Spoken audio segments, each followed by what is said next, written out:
So we were talking about agriculture inputs. In agriculture input, we have dealt with irrigation, we have dealt with insurance, we have dealt with machines. Now we will talk about agri credit, loans जो agriculture sector में दिए जा रहे हैं. ठीक है, तो to promote now see agriculture credit, why is it important? अगर ये क्वेश्चन आता है तो by looking at the options you will be able to answer. You will be able to get better seeds, better fertilizers, better machines. Like for everything you need money. So agri credit thus helps you expand the agriculture, will get you better income. So those things will be able to answer by looking at the options. Here we'll talk about various steps throughout the years, through over the years, which has helped in the growth of agriculture loan or agriculture credit. So first is nationalization of commercial banks. So ye in economy, you would be, when you would be studying it in economy, you will see that one of the core reasons for nationalization of bank was the private sector banks, even if they had branches in rural areas, they were just collecting money from there. Farmers or people from rural area were depositing money and they were getting all the money and giving it to private sector or corporate sector. So one core reason because for which nationalization of bank was done was in rural areas we should be able to give more credit. Then regional rural banks, establishment of RRBs. So the banking sector में these things we will study in more detail. Nationalization of bank, कब हुआ, कैसे हुआ, what are regional rural banks, the provisions associated with that. But one of the core ideas of regional rural bank was even after nationalization, even after creation of public sector banks, rural areas were not served effectively. So specialized banks which were focused more on rural areas, regional rural banks, were established in 1976. But perhaps the most significant aspect which ensured credit for agriculture sector was bringing in the priority sector lending guideline, bringing in of priority sector lending guidelines by the RBI. In 1974, priority sector lending norms were brought in.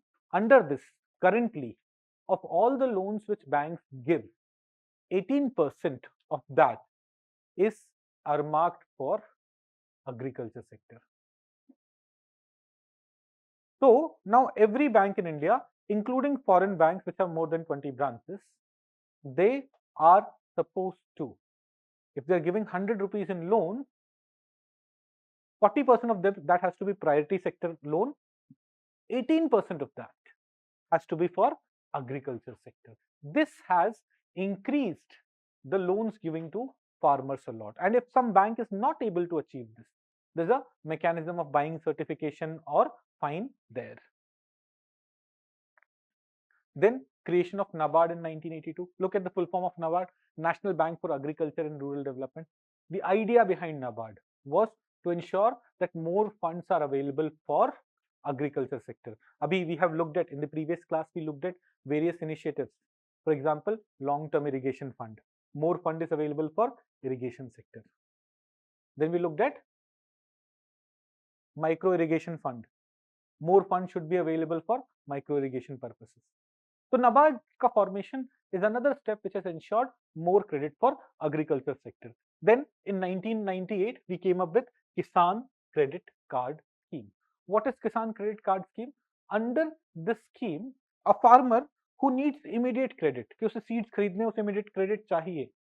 Using these Kisan Credit Card, farmers who have registered under the scheme and who have got this Kisan Credit Card, they'll be able to get loans very easily, very comfortably. So by 2020, more than 6.5 crore KCCs were operating. Like there are some farmers who may have taken Kisan Credit Card but are not using it, but 6.5 crore KCC are operative and 6.97 lakh crore of outstanding against these operative KCCs are there. That is, farmers have withdrawn itna money jo pending hai farmers ke paas. Then there is interest subvention scheme which was brought in 2006-07. What is this interest subvention scheme? Farmers loan le rahe hain, loan pe some subsidy is being given. For example, if the interest rate is 9%, farmers will get the loan at a subvention of 2%, that is at 7%. And if farmer is able to pay back this loan in a timely manner, then the farmer gets further subvention of 3%. The total subvention becomes 2% plus 3%, 5%. तो farmer को interest subvention में मतलब interest rate for farmers have been reduced, and for in case of prompt repayment this further gets reduced. This scheme is being implemented by Nabard. The interest subvention will be given to public sector banks, to private sector banks, to cooperative banks, to regional rural banks on use of own funds, and to Nabard for refinance to RRBs and cooperative banks. Advantages क्या हैं इसके?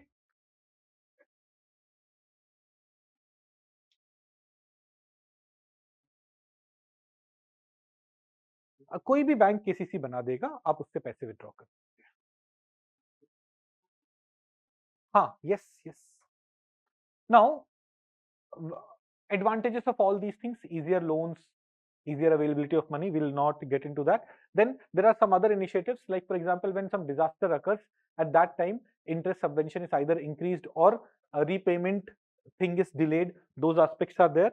Then recently, Agriculture Infrastructure Fund, we'll study about Agriculture Infrastructure Fund in more detail in today's class only, has been set up. This Agriculture Infrastructure Fund is another mechanism by which, for infrastructure creation in agriculture sector, fund mobilization has been streamlined, or fund mobilization has been simplified. Okay, so these are broadly the steps that have been taken to increase credit for agriculture sector, and it has had a lot of positive impact. If we look at the agri credit has been increasing every year.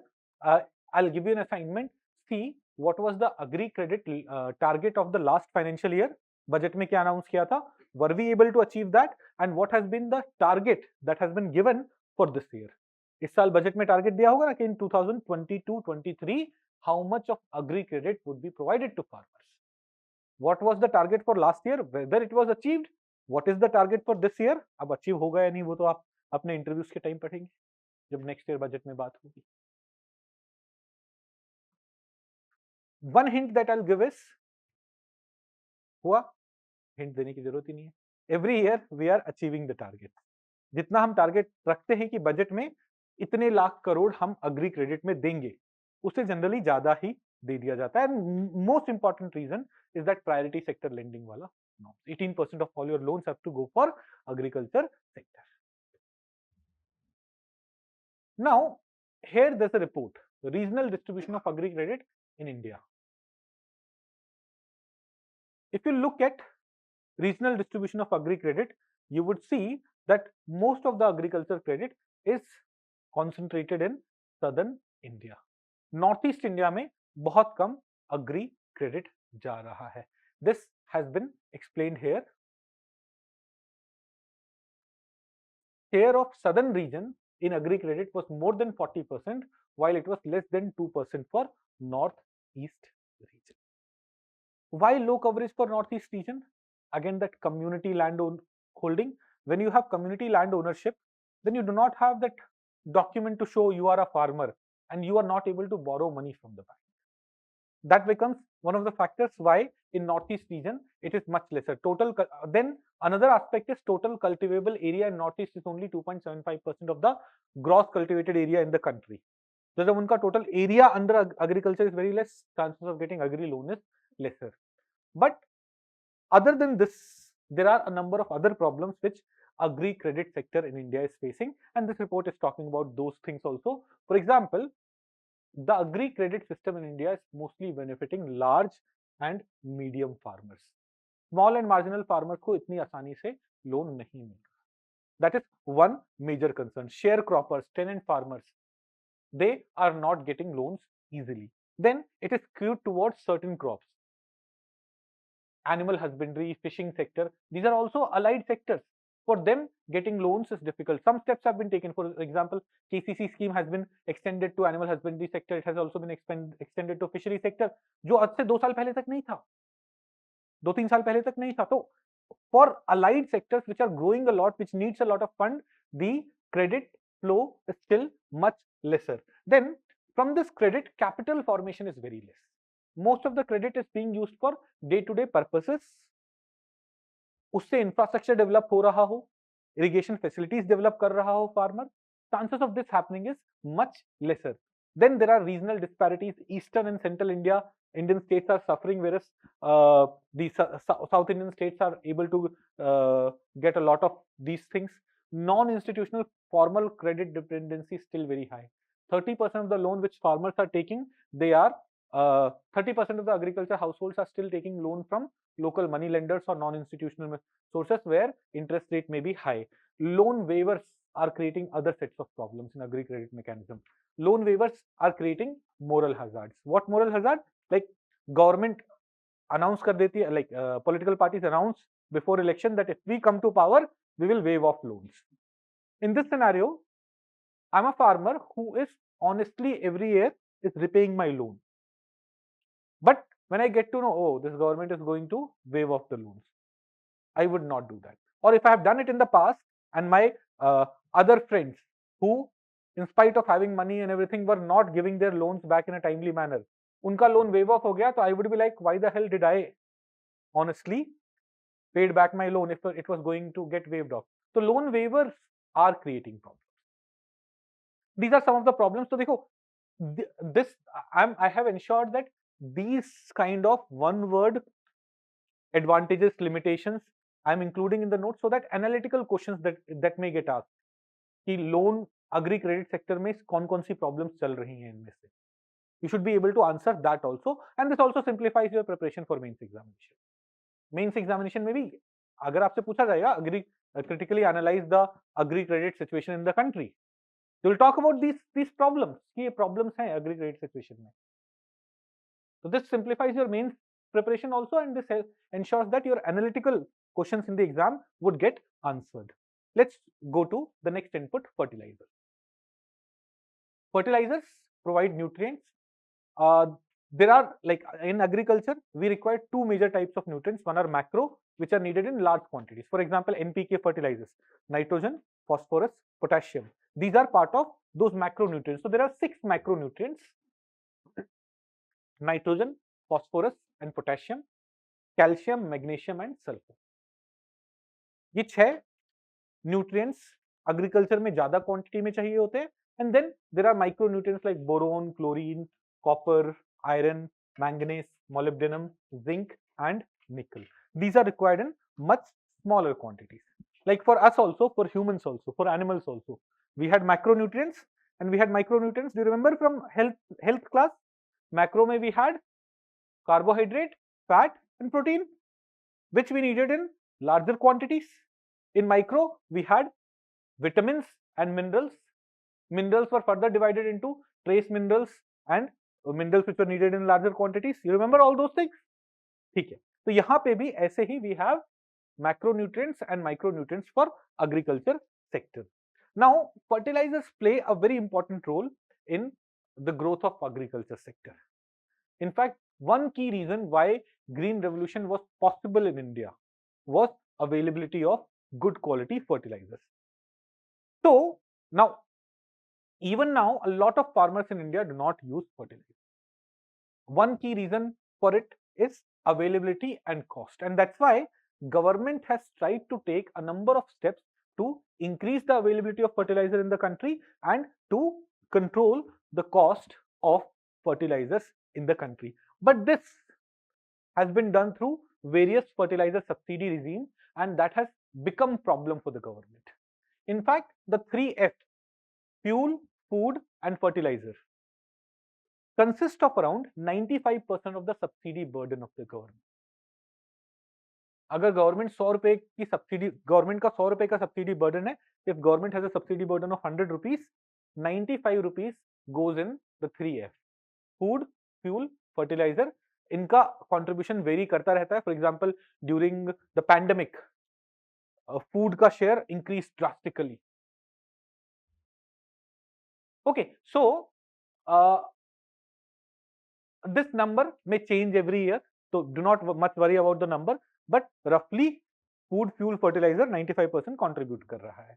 Now in fertilizer also in India there are two major fertilizer subsidy scheme: nutrient based subsidy scheme and urea subsidy scheme. It is urea subsidy scheme which is capturing most of the subsidy benefits.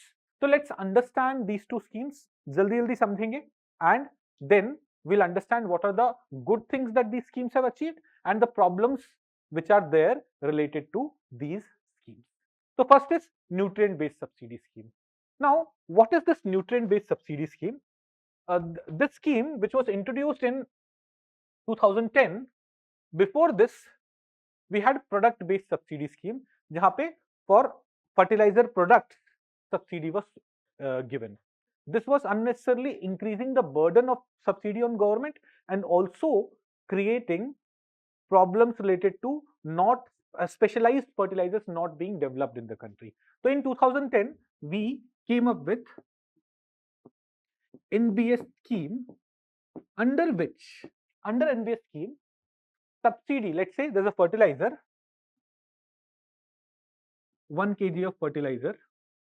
In this 1 kg of fertilizer, we have 300 grams of nitrogen, 200 grams of phosphorus, 200 grams of potassium. ये क्या हो गया? 200 grams of phosphorus and potassium, some 5 grams of some micronutrient 1, 5 grams of micronutrient 2, and so on. ये इसका composition है. So under nutrient based subsidy scheme, the subsidy would be given on the basis of nutrients which are available. Government will say, I'll provide you this much subsidy for every kg of nitrogen, this much subsidy for every kg of phosphorus, this much subsidy for every kg of this nutrient, this much subsidy for every kg of this nutrient. Did you get it? This is nutrient based subsidy scheme. What was the expected outcome? क्या सोचा गया था? Like, what would this nutrient based subsidy scheme achieve? It was expected that when we are giving subsidy on the basis of different nutrients which are available, then these fertilizer companies will develop newer varieties of nutrients which are required for our soil. Plus, under this nutrient based subsidy scheme, subsidy was being given, but the price was not fixed. So it was also expected that because subsidy is fixed, the subsidy burden will reduce. Let me go back to this. यहाँ पे मान लो, for every unit of nitrogen, for every unit of phosphorus, for every unit of potassium, some subsidy is being given. Let's say for the fertilizer company, this costs 200 rupees per kg. This fertilizer costs 200 rupees per kg. Government, by all these subsidies, have given a subsidy of 30 rupees. So the fertilizer company will sell it in 170 rupees. This price 170 rupees has not been fixed by government. Fertilizer company can determine. If the fertilizer company, the cost for fertilizer company becomes 300 rupees per kg. Subsidy that government gave is 30 rupees. The fertilizer company will sell it in 270 rupees per kg. Under nutrient based subsidy, unlike urea subsidy scheme, under urea, you must be knowing that for every 45 kg of urea, price is fixed. Subsidy is not fixed in urea. Government will give as much subsidy which is required to make urea go to that particular price. Whereas here subsidy is fixed. For every unit of nutrient, you will get only this much subsidy. And price will vary based on the cost price. Rahul को समझ में आ रहा है? विष्णु, पक्का? Are you able to understand nutrient based subsidy? कनिक, इधर उधर देख रहे हो? समझ में आ रही है बात? So, expected outcome was manufacturers will develop new products with suitable micronutrients. Farmer will also shift to, they will be able to afford tailor-made fertilizers. Because for every specific fertilizer, for every specific nutrient, government will give some subsidy. These were the expectation. Another expectation was government subsidy burden will go down because now subsidy is fixed. Prices would be determined by, that MRP, maximum retail price, would be determined by government. कितना subsidy government दे रहा है? Government at the time of deciding subsidy makes it on the basis of international prices, exchange rate, inventory levels, and so on. NBS scheme currently covers 21 grades of different phosphatic and potassic fertilizers, which includes DAP, a famous diammonium phosphate, MOP, muriate of potash, and other NPK complex fertilizers. So more than 20 fertilizers are covered under nutrient-based subsidy scheme. But urea has been kept out of nutrient-based subsidy scheme. Aim tha reduce subsidy burden, balanced application. Farmer should be able to get this thing, improved farm output. If we will go for balanced application, overall agricultural output would increase. Promote indigenous fertilizer industry. It was expected that those fertilizers would be developed in the country because our specialized fertilizers would developed in the country, and by that fertilizer companies would be able to grow, fertilizers companies would be able to develop. But it hasn't been very effective. We have already seen fertilizer subsidy burden is still very high. Urea, a main reason for it is that urea has been kept out of it. Now, nutrient based subsidy में as input cost increase, fertilizer का cost बढ़ता जाता है because subsidy is fixed. Subsidy is not going to increase with the increase in input cost. Fertilizer का cost बढ़ता जाएगा, but in case of urea, price is fixed. Subsidy will keep increasing. If today, let me explain you the urea wala system. What is the price of urea bag right now? 536, like 5300 बोल लेते हैं, 5300 रुपए पर quintal. अच्छा 5.368 per kg. अच्छा ठीक है, 5.3 rupees per kg. That is the rate at which you are getting urea. But urea को बनाने में suppose 10 रुपए लगे. In that case, what happens? Government gives a subsidy of 4.7 rupees per kg. What if urea बनाने में 20 रुपए लगते? Government would have given a subsidy of 14.7 rupees. So subsidy burden higher. Now, because it is available very cheaply, farmers are sticking to urea only. If they have to buy some fertilizer, they're buying urea. Even if some other fertilizer is more suitable for them. So farmers have stick to it because of its low prices, because it was not kept in NBS, it was kept under urea subsidy scheme, and because of this government subsidy burden also kept increasing. So दो advantages हम सोच रहे थे कि NBS के एक advantage of NBS was government subsidy burden would go down. It could not go down because urea has been kept out of it. Second advantage that we were expecting from NBS was we would be able to apply balanced fertilizers. But farmers have not moved to balanced fertilizers because urea is much cheaper. So keeping urea out of nutrient-based subsidy regime has led to problems, has not allowed any of the benefits of nutrient-based subsidy regime reach farmers and reach government also. Government का subsidy burden भी कम नहीं हुआ. Did you understand nutrient-based subsidy scheme and urea subsidy scheme? So government subsidy burden is still very high because urea has been kept out of NBS. So farmers have shifted to urea. Balanced nutrient goal has also been missed because of this reason. Recently in May 2021, government increased subsidy on diammonium phosphate DAP. Diammonium phosphate पे subsidy, nutrient based subsidy regime के अंदर आएगा diammonium phosphate. Government increased subsidy on diammonium phosphate. The main reason was in international market, the cost of raw material and the cost of fertilizer increased a lot. So for fertilizer companies, for importers as well as for fertilizer manufacturers, the cost was increasing a lot and they were increasing the price of these fertilizers. Already farmer protests were going on. उसके बाद fertilizer का cost भी बढ़ता जा रहा है. So farmers would have been more unhappy with the government.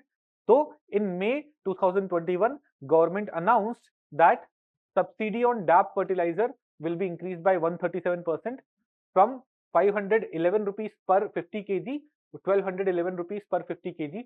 Subsidy was increased. This would lead to increased subsidy burden for government, but politically as well as for financial benefit of farmers, it was supposed to be done. So this fertiliser comes under nutrient based subsidy scheme, but still इसकी subsidy government ने बढ़ाई. Urea subsidy scheme I have explained you. Right now, urea for every 1000 kg of urea, 5378 is the price that has been fixed. इसी price पे मिलेगा. अब urea manufacturing company is manufacturing it in 10,000 rupees. They'll get one particular amount of subsidy. If they are manufacturing it in 20,000 rupees, they'll get another amount of subsidy. Subsidy is not fixed. The price of urea is fixed for farmers. So farmers के लिए cheaper है. Farmers have kept sticking to urea. Subsidy burden has kept on increasing. Balanced fertilizer application to our soil isn't happening. नहीं, थोड़ा बहुत बढ़ता रहता है, but drastically change नहीं होता. अगेन फार्मर्स के ऊपर कोई भी बर्डन बढ़ाना पॉलिटिकली बहुत प्रॉब्लमैटिक है इंडिया में. Why government is using this particular fertilizer? Urea was the most commonly used fertilizer, and if urea price was increased, it would have been politically dangerous, disastrous. So urea was kept out of NBS. It was thought that eventually people would use more and more of balanced fertilizer and use of urea would reduce, and then we'll be able to bring it under NBS and all. But that never happened. Because urea was kept out of NBS, urea's prices were low. Urea's prices were low. Farmers shifted more to urea. Fine. Now, there are other issues also faced by urea. Urea क्योंकि बहुत सस्ते में available है, the real cost of urea may be much higher, but in market it is available at much lower rates. तो urea is also getting diverted for other purposes other than agriculture, because this chemical, जिसका market price could have been much higher, this chemical is available at much lower rates. It is being diverted for things like, it is being used as binder by plywood particle board makers. It is being used as cheap protein source for animal feed manufacturers. It is being used as adulterant by milk vendors. It is also being smuggled to other countries. Nepal, Bangladesh में इतनी subsidy थोड़ी है, तो वहां पे urea का prices are much higher. So subsidized urea is being bought from India and it is being exported to these countries. So urea is getting diverted for non-agricultural purposes, and thus government subsidy burden is further higher. So to solve this problem, government came up with direct benefit transfer scheme. Now direct benefit transfer scheme is this. Let's say fertilizer manufacturing company. It supplied urea to this shop.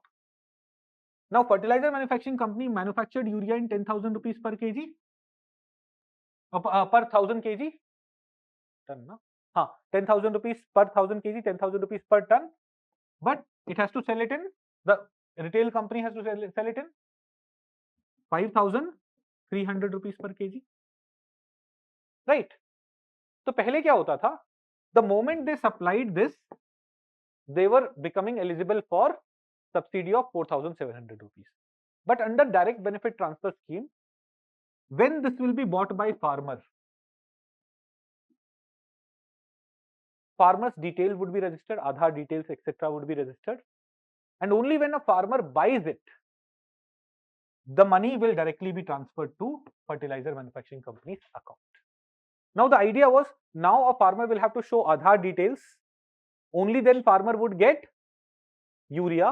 तो urea will not be diverted for other purpose. पहले क्या होता था, कोई भी जाके मुझे 5 packet urea दे दो and they will use it in industry, they will use it for smuggling and all. But now under this initiative only they have these POS devices where Aadhaar authentication is needed. There is this e-Urvak DBT portal which will tell, okay, this from this factory, this fertilizer had come, which has been brought by this farmer. Now the subsidy can directly go to fertilizer company. So this was expected to solve certain things. This was expected to prevent diversion and plug the leakage to other things. Timely payment of urea subsidy to fertilizer company, direct benefit transfer said timely payment to fertilizer company was expected, and it was also expected that urea would be adequately available. Because if companies would be getting their subsidy in a timely manner, what would happen? They will be producing urea in a timely manner, and thus timely availability would happen. But the diversion has still continued. Why has diversion still continued? Suppose I'm a farmer, I only need 1 packet of urea. The person who needs to divert it बोलेगा भाई 20 packet ले लेना. So only farmer would be able to buy urea using Aadhaar and all, but still the farmer can buy more amount of urea than he needs, and then it could be diverted for other purposes.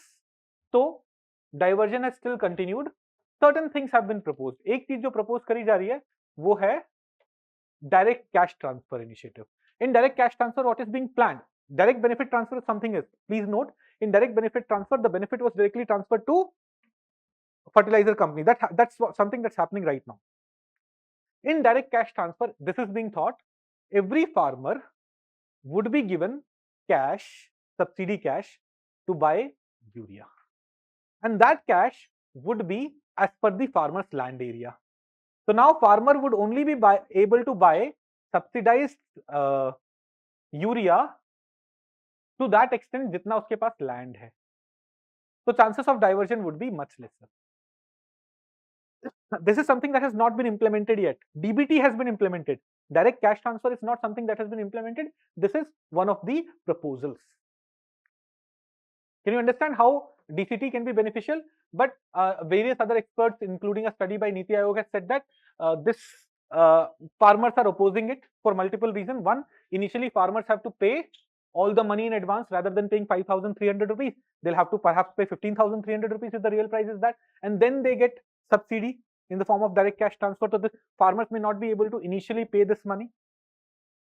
उसमें government is planning something else. What if advance में पैसे आ जाए? So these kind of things are going on.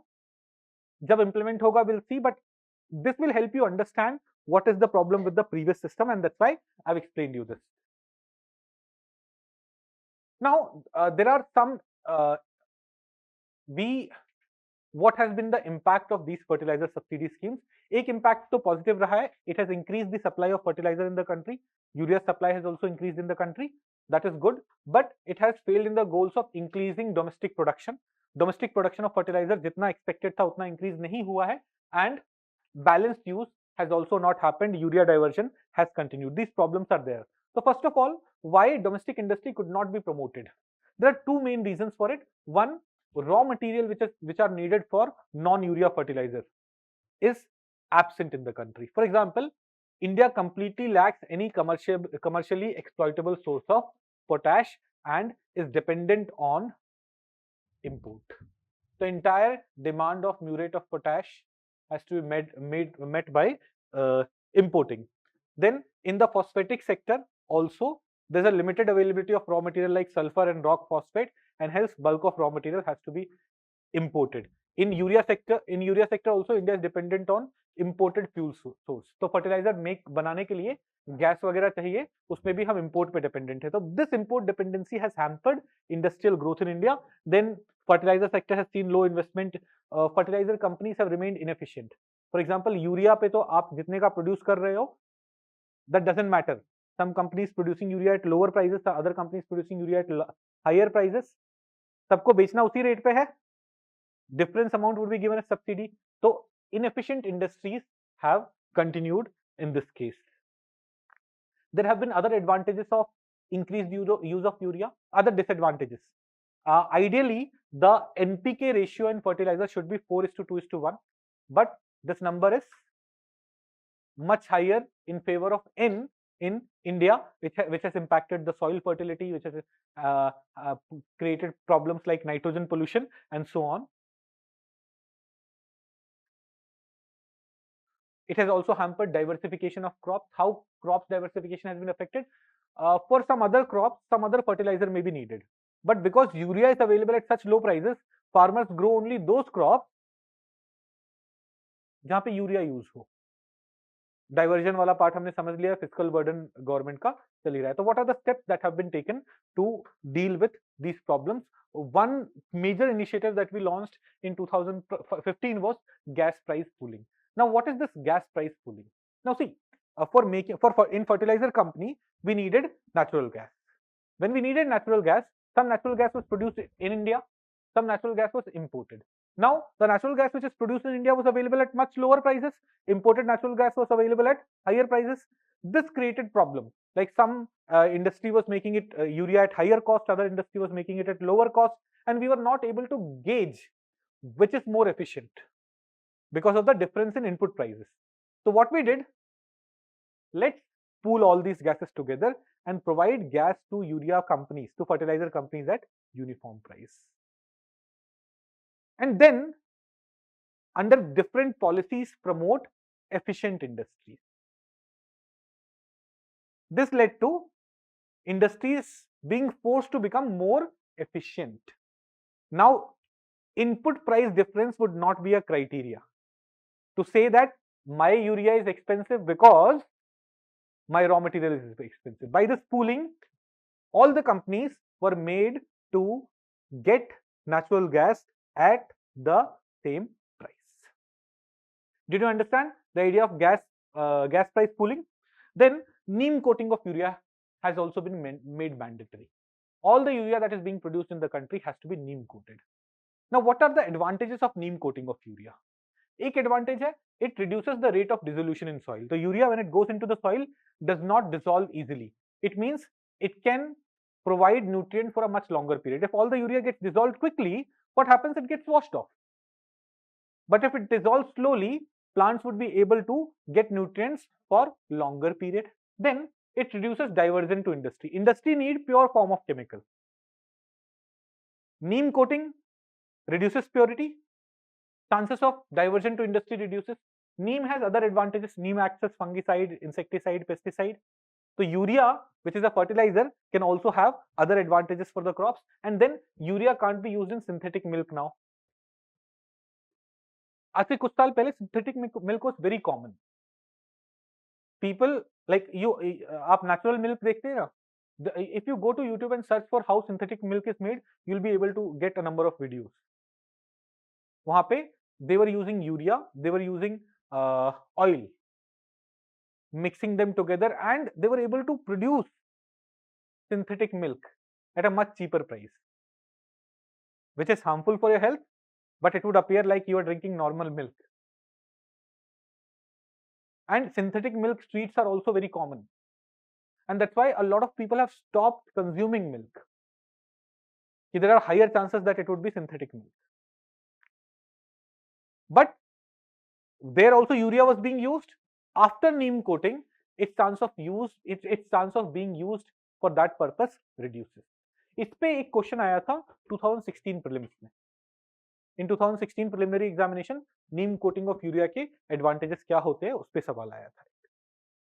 Okay, so this is something that has been done. New urea policy has been brought where efficient plants are being promoted more. 45 kg urea bag introduction has also been very beneficial. Farmers are used to, for this much land, I need one packet of urea. So when packet of urea was of 50 kg, they were using 50 kg of it. But when the packet of urea has been reduced to 45 kg, they're still using one packet. So one packet is now 45 kg. So in that field where they were using 50 kg of urea, now they're using only 45 kg of urea. So overuse reduces. Then model fertilizer retail shops have been set up throughout the country. What are these model fertilizer retail shops? यहाँ पे fertilizers would be available at genuine rates.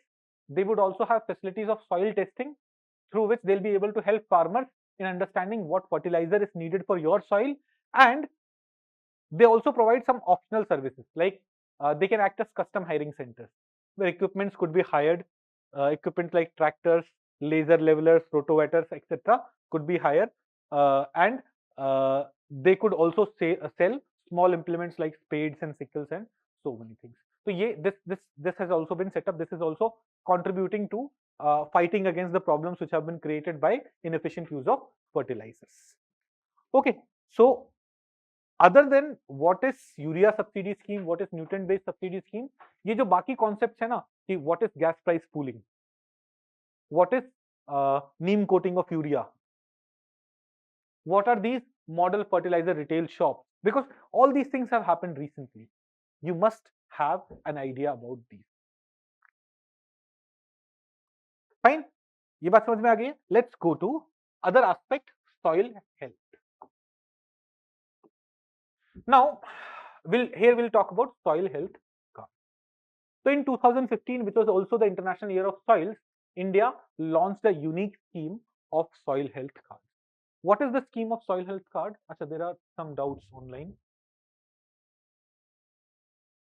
Suraj is saying, sir, illegal smuggling in Nepal and Bangladesh is also another burden in urea subsidy. तो बताए ना? सूरज repeat कर रहे हो कि बता रहे हो कि डाउट पूछ रहे हो? वो कहीं और ध्यान में होगा. Where were we? Soil health card. So what is the soil health card scheme?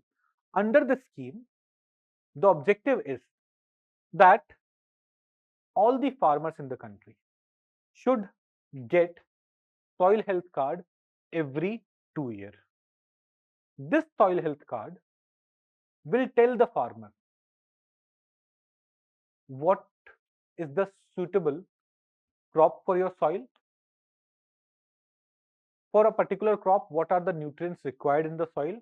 What are the characteristic of your soil? उसमें कौन सा nutrient कितना available है? What is the pH level? What is the acidity level? All these things would be told to farmers. Now, to get this information, soil testing has to happen. So, all soil samples are to be tested in soil testing labs, which are being set up throughout the country. There are a number of other features. Soil samples are collected at a grid of 2.5 hectare. It is assumed in a grid of 2.5 hectares, soil type would be roughly same. Uniform approach in soil testing adopted for 12 parameters. What are the parameters? NPK कितना है, secondary nutrients, sulfur, micronutrients, boron, zinc, magnesium, etc. pH, electrical conductivity, organic carbon, these information is also provided, and GPS enabled soil sampling is done, so that exactly identification होगा कि where was the soil taken from, and thus soil health card would come for the right thing. So this is soil health card initiative. This helps farmer that to get to know what is the problem in their soil, what should be added in their soil, what are the suitable crops for their soil. This initiative. Let's talk about soil organic carbon. Do we understand what soil organic carbon is? ये मितेश परेशान दिख रहे हैं, थके हारे दिख रहे हैं. नहीं, यू थके हुए परेशान लग रहे हो, क्या होगा? याद आ रही है? Nothing. What is soil organic carbon? Carbon level of soil. Organic carbon, like organic material कितना soil में है, उससे कितना carbon वहां पे है, that is soil organic carbon. Okay, so I'm not defining here what soil organic carbon is. I'm assuming you understand what is meant by soil organic carbon. For example, when dead leaves fall in the soil, they do not get decomposed altogether. So that dead leaf contain carbon, it would be mixed with the soil. That is soil organic carbon. Now, soil organic carbon is very important for agriculture. It's important for a number of reasons. First is it increases the absorption of nutrients. जैसे आप urea या कोई और fertiliser use कर रहे हो ना, in the absence of organic carbon, its absorption in the plant would reduce. यहाँ पे देखिए, first thing that we are saying is why soil organic carbon is important. SOC levels, soil organic carbon level, is what makes nitrogen and phosphorus from these chemicals. What chemicals? Urea and other fertilizers bioavailable to crops. Soil organic carbon makes these nutrients bioavailable for crops. Further, soil organic carbon also acts as food for microorganisms. Microorganisms who increase porosity and aeration of the soil. Soil organic carbon also increase moisture holding capacity of the soil.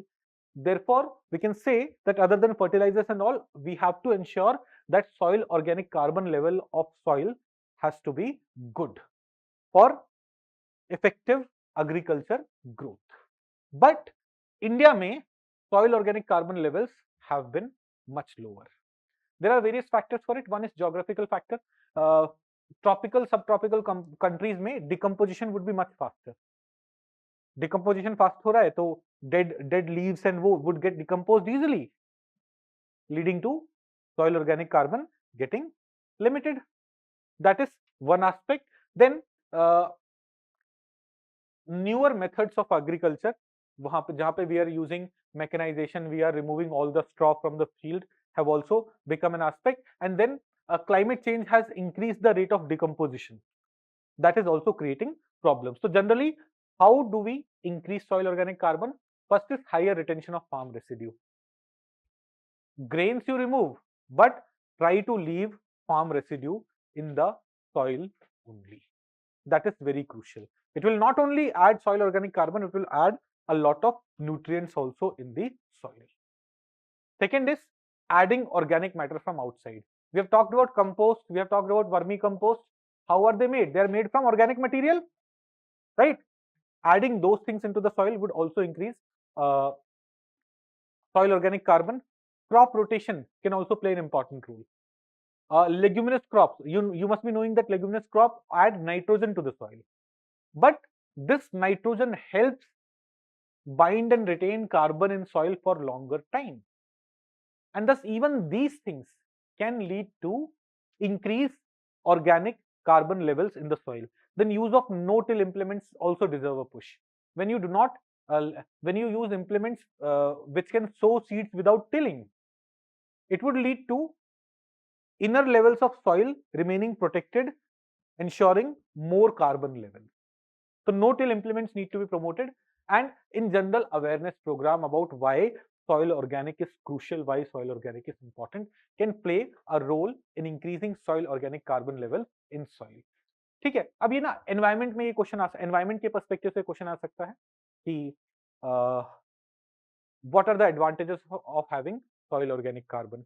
तो उसमें the first part of this topic कि increase absorption of nutrients में वो role play करेगा, increase moisture absorption में वो role play करेगा.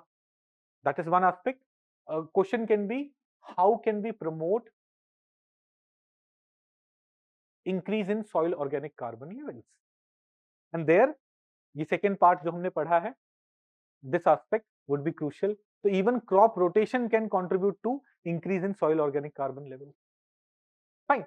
Now let's go to pesticide management. Another input, pesticide. Let's talk about it.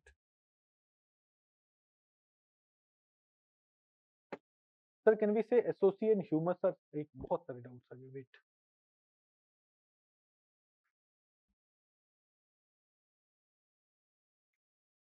Sir, I read it somewhere. It has been made for 3 years. What has been made for 3 years, Amar? I do not get the context. 3 साल वाली कोई बात बोली थी क्या मैंने? हाँ, soil 2 साल 2 काट.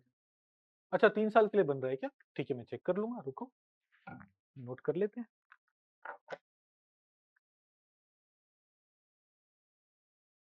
कहाँ गया?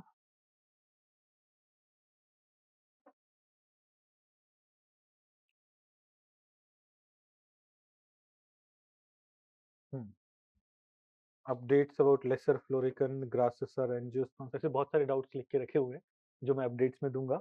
यहाँ पे SHC soil health cards valid for 3 और 2 years, ये भी वेरीफाई कर लेंगे. ठीक है. RS is saying, sir, can we say SOC and humus are same? Not necessarily, but yes, humus add to soil organic carbon. Biofertilizers can also be used. Biofertilizers can be used for increasing soil organic carbon if those biofertilizers are rich in organic. तो जैसे हम compost की बात कर रहे थे, compost is biofertiliser, vermicompost is biofertiliser, we could use that.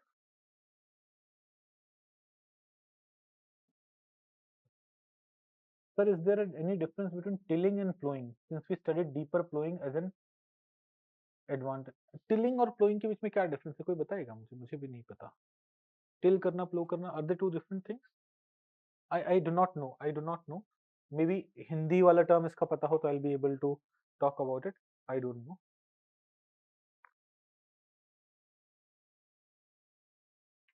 Okay. Pesticide management. Let's talk about pesticide management.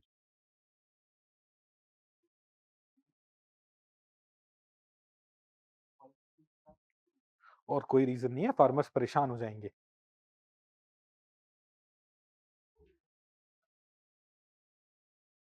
नहीं नहीं, फिर तो सब्सिडी बर्डन बहुत ज्यादा हो जाएगा.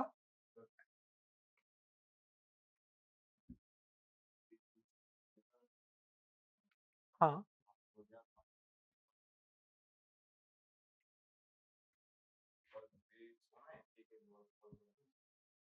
So you're saying they're planning to add in urea, they're planning to add other nutrients. हाँ, फिर वो यूरिया नहीं रह जाएगा, it will become other forms of fertilizer. And okay, let's go to pesticide management. Do we understand what pesticides are? Fertilizers provide nutrients, pesticides kill pests. तो generally pesticide insecticide हम synonymously use कर लेते हैं. They'll kill insects, they'll kill pests, but वैसे paste can be considered differently. But India में the law insecticide act है, it covers both pesticides and insecticide. Now what is the situation of pesticide management in India? So in India, the World Health Organization classifies pesticide into these categories: class 1A, which is extremely hazardous; class 1B, which is highly hazardous; then 2 and 3 है जो कि moderately hazardous, slightly hazardous है. But these two pesticides are extremely hazardous and highly hazardous, and India is still using around 20 pesticides which are either in class 1A or 1B, that is, which are extremely or highly hazardous. In fact, a recent report by Ministry of Agriculture says that there are 12.5% food items in India which consist of unapproved pesticides. Pesticides which are not allowed to be used in India. Various food items consist of these unapproved pesticides. Even the organically labeled food items contained these pesticides. Organically labeled food items are not supposed to have used any synthetic fertilizer, but even they contained these pesticides. So it shows that somehow pesticide management in India is screwed up, right? Organic food में भी हमें pesticide मिल जा रहा है. Even that pesticide which is not allowed to be used is being found. So why pesticide use is becoming a concern? One is farmers are using more and more pesticides. This overuse is damaging fertility. देखो pesticide क्या है? जहर ही है. It is killing pests. A lot of its use will harm your soil. Pesticide in large quantities will also kill those organisms which are needed for your soil, for the fertility. It pollutes environment. A lot of pesticide resistance develop होगा. If जैसे हम antibiotics, when we use more antibiotics, those biotics develop resistance against it. In the same way, if we'll use excess pesticides, pesticide resistance would be developed in those insects. Then sometimes it also leads to death of farmers because pesticides are dangerous, are poisonous. We have a Act 1968 Act, Insecticide Act 1968, and it has been ineffective in solving the problems of overuse of insecticide, pesticide, illegal sale of insecticide, pesticides. All those things have still continued. Then there's a lack of awareness among farmers regarding proper use and management of pesticides. So several steps have been taken to deal with these problems. Anupam Verma Committee, please remember it very carefully. Anupam Verma Committee, आपका नाम सुनते हैं तो आपको समझ में आना चाहिए. It's about pesticide. Though it's an old committee, it is one of the most famous committee related to pesticides in India. So Anupam Verma Committee, which was formed in 2013, recommended that government should, on the basis of the recommendation of Anupam Verma Committee, government has banned phased out 46 pesticides and 4 pesticide formulations. So a lot of pesticides have been phased out from India after the recommendation of Anupam Verma Committee about its uselessness and harmfulness. Then monitoring pesticide residue at national level, MPRNL scheme by Ministry of Agriculture and Farmer Welfare monitors pesticide residues in food commodities and environmental samples, and through this monitoring it was able to give that information that even those pesticides which are not allowed to be used in India are there in our food items. Then under Stockholm Convention, India has also banned a number of persistent organic pollutants. Some of them were pesticides. Pesticide Management Bill, the Insecticide Act 1968 में problems हैं, उनसे deal करने के लिए Pesticide Management Bill 2020 was brought in. This bill was sent to Parliamentary Standing Committee. Parliamentary Standing Committee has given its report in December, so we are expecting that this bill may get passed in coming days. These are some of the initiatives, these are some of the steps which we are taking to deal with the issue of pesticides. Okay, now let's go to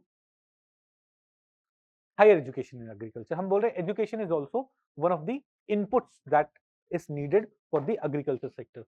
So why? If we'll have more higher education in agriculture, more research and development would happen. We'll be able to develop better quality of seeds, better quality of fertilizers, better quality of insecticide, better quality of pesticides, right? So more R&D for better quality of seeds, improved quality of human resource which is available in agriculture sector. If farmer, a person who's working as farmer and has done her BA in agriculture, will that person would be more suitable to do cultivation than person who does not have any idea? उसे समझा पाना कि pesticide use या urea use is not useful for your soil would be much easier. Promoting the use of new technology in agriculture requires more aware farmers. Higher education would ensure that. Better use of traditional knowledge will also be supported by educated farmers. The uneducated farmers would perhaps eventually give up that traditional knowledge. Implementation of government schemes will be supported by more educated farmers or more higher education in agriculture. Why? Insurance scheme. Farmers run away from insurance scheme, but higher education in agriculture would ensure that they understand through various studies that insurance in long term benefits farmers rather than it increasing only the expense of farmers. It can also promote food processing sector. Higher education in agriculture sector will help develop more entrepreneurs in the field of agriculture sector. Food processing sector में human resource का lack would be taken care of. ये भगवान राम मुंह पे हाथ रख के इतनी जोर से उबासी लेंगे तो मुझे भी नींद आ जाएगी. नींद आ रही है? जाओ मुंह धो के आओ. धो के आओ. तो एक काम करो ना, ये बेड लगा लो, सो जाओ.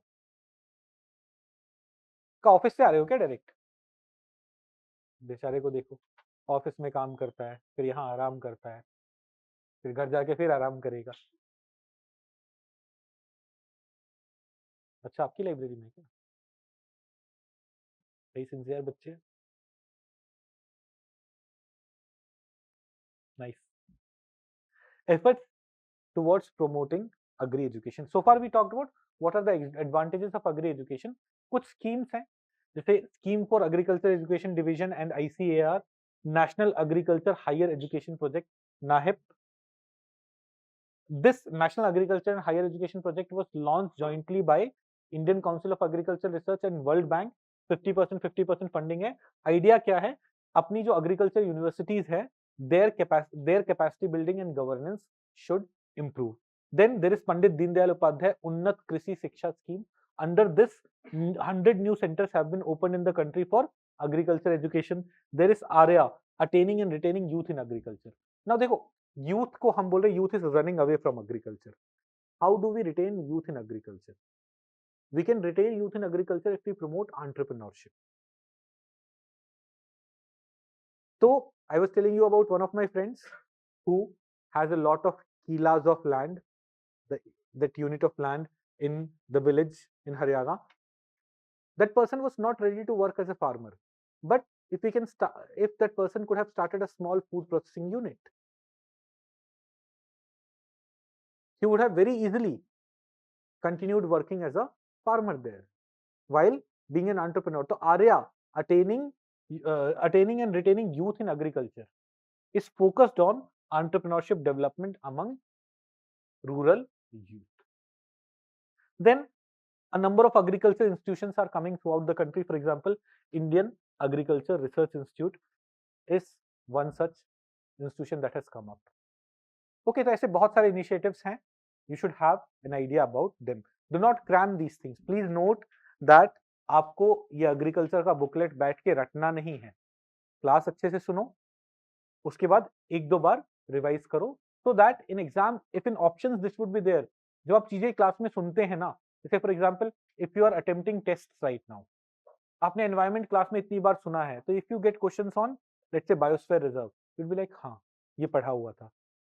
If you get questions on species, हाँ ये पढ़ा हुआ है. Even if you have not revised your booklet, it would be easier, it would be simpler. Okay, so studying things exhaustively once in class and then revising it, flipping through it once or twice would ensure that when you will get options in the questions, you'll be able to eliminate them. रट नहीं सकते हैं बैठ के, समझने की कोशिश करिए, लॉजिकल रीजनिंग लगाने की कोशिश करिए and revise them again and again. कुछ चीजें जैसे बहुत अच्छे से पढ़नी होती है, वो पॉलिटी, हिस्ट्री के कुछ बेसिक एस्पेक्ट्स, वहां पे गलतियां नहीं होनी चाहिए। यहाँ पे you have to go through them again and again, you will not be able to cram them. क्या किसी ने 400-500 पेजेस ऑफ एनवायरनमेंट पूरा क्रैम किया है क्या? नहीं कर सकते ना, it's not humanly possible. We have to study them again and again to ensure that we retain most of the things so that we are able to eliminate options. But if you haven't gone through a topic at all, why very wide coverage is needed in preliminary examination? If you haven't gone through the topic at all, you will be blank when the question comes.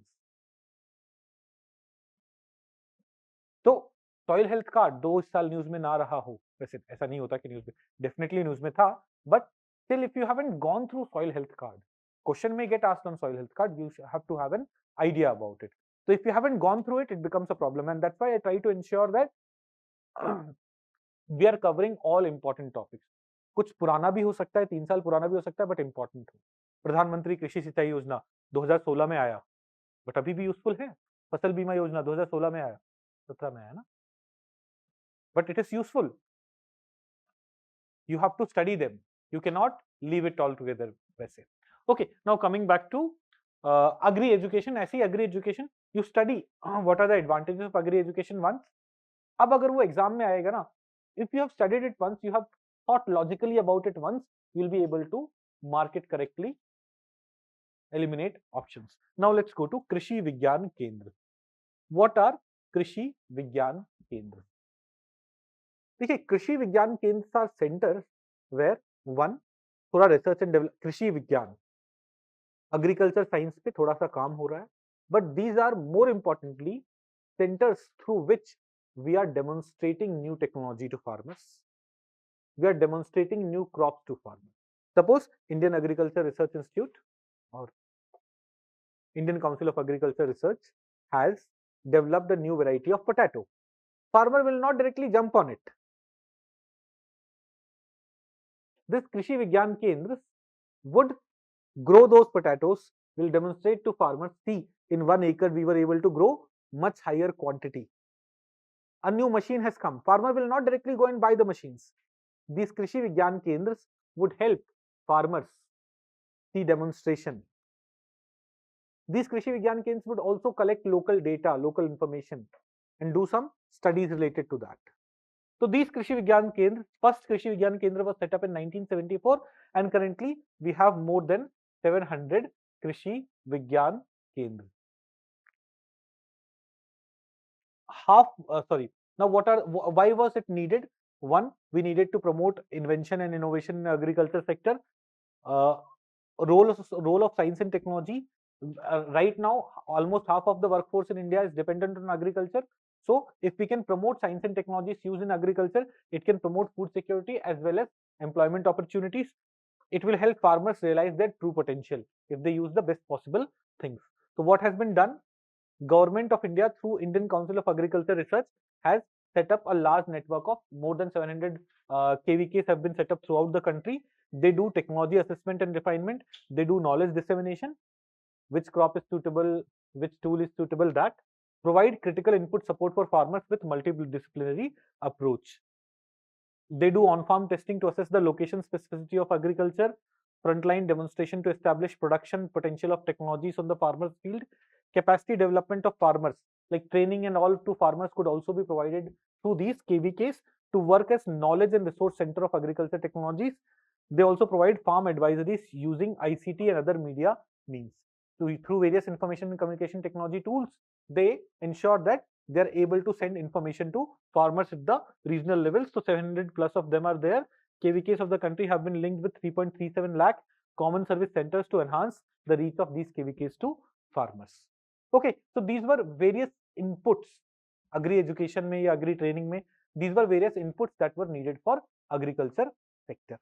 Now we'll come to a topic where we'll talk about different types of agriculture, जैसे organic farming, we'll talk about zero budget natural farming, we'll talk about precision agriculture, we'll talk about integrated agriculture, we'll talk about vertical cultivation.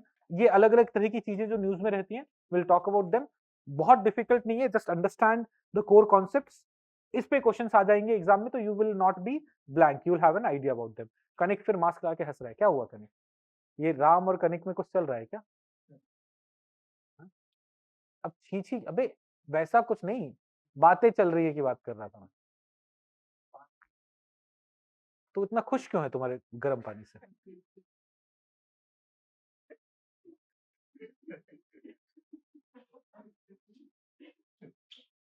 है कनिक?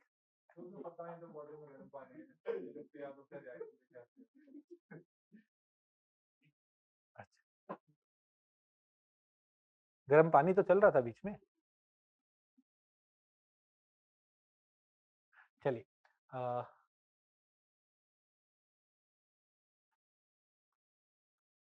समरीन बोल रही है test कोई देता ही नहीं है सर।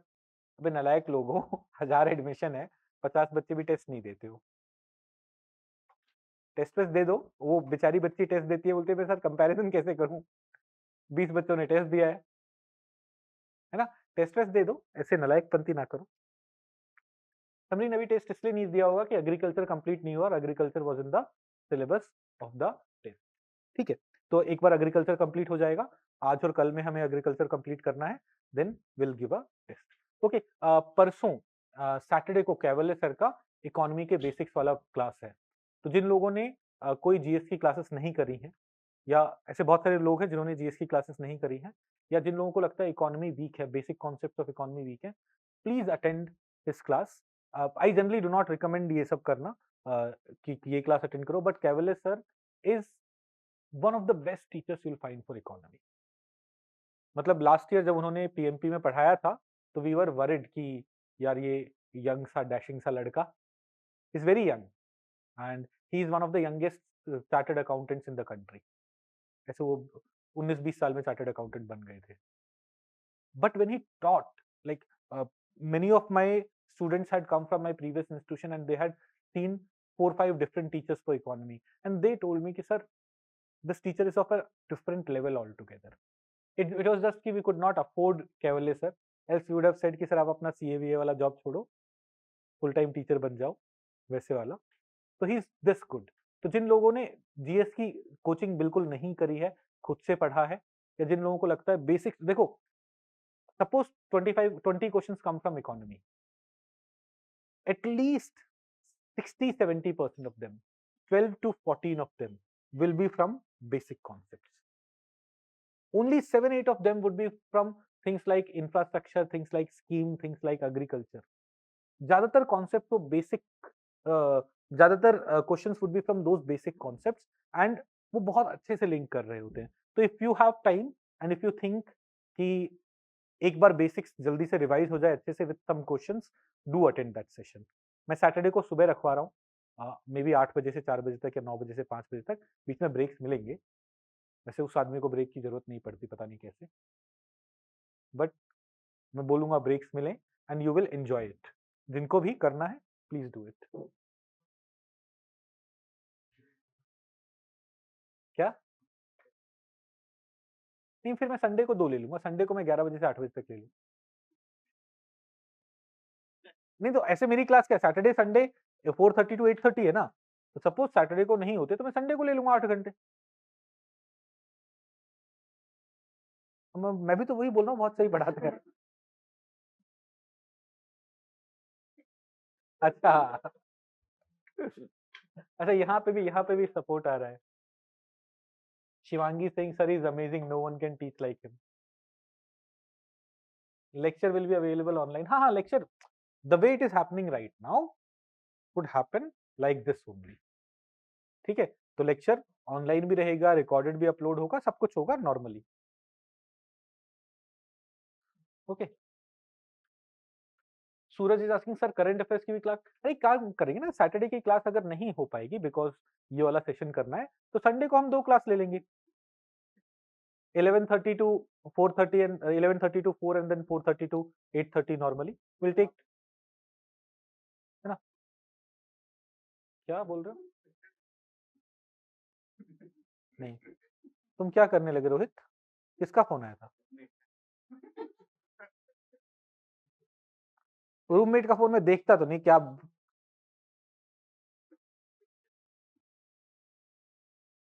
तुम रोज तो 8:30 तक यहाँ रहते हो, रूममेट अभी खाने को क्यों बुला रहा है?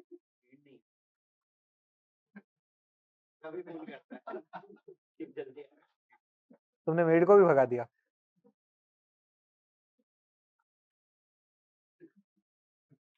तुम ये मूछें नहीं रखनी शुरू करिए ना। क्या चल क्या रहा है? किसी ने बोला क्या तुम मुझसे भी बहुत अच्छे लगोगे? ऐसे ही। मेरी मूछों के सिवा दुनिया में रखा क्या है? तुम दो, मुझे दो, मैं बात करता हूँ किसका फोन है। दे दो दे दो दे दो, दे दो। आओ, हाँ, आ जाओ, लाओ। अरे दो ना यार, दो। ये शर्मिला नाम की रूममेट है तुम्हारी? है? कहाँ अमन नाम है? कट गया। लो, ये झूठ बोलता है रूममेट। अच्छा अच्छा, नहीं, रूममेट लड़की भी हो सकती है, आई एम सॉरी।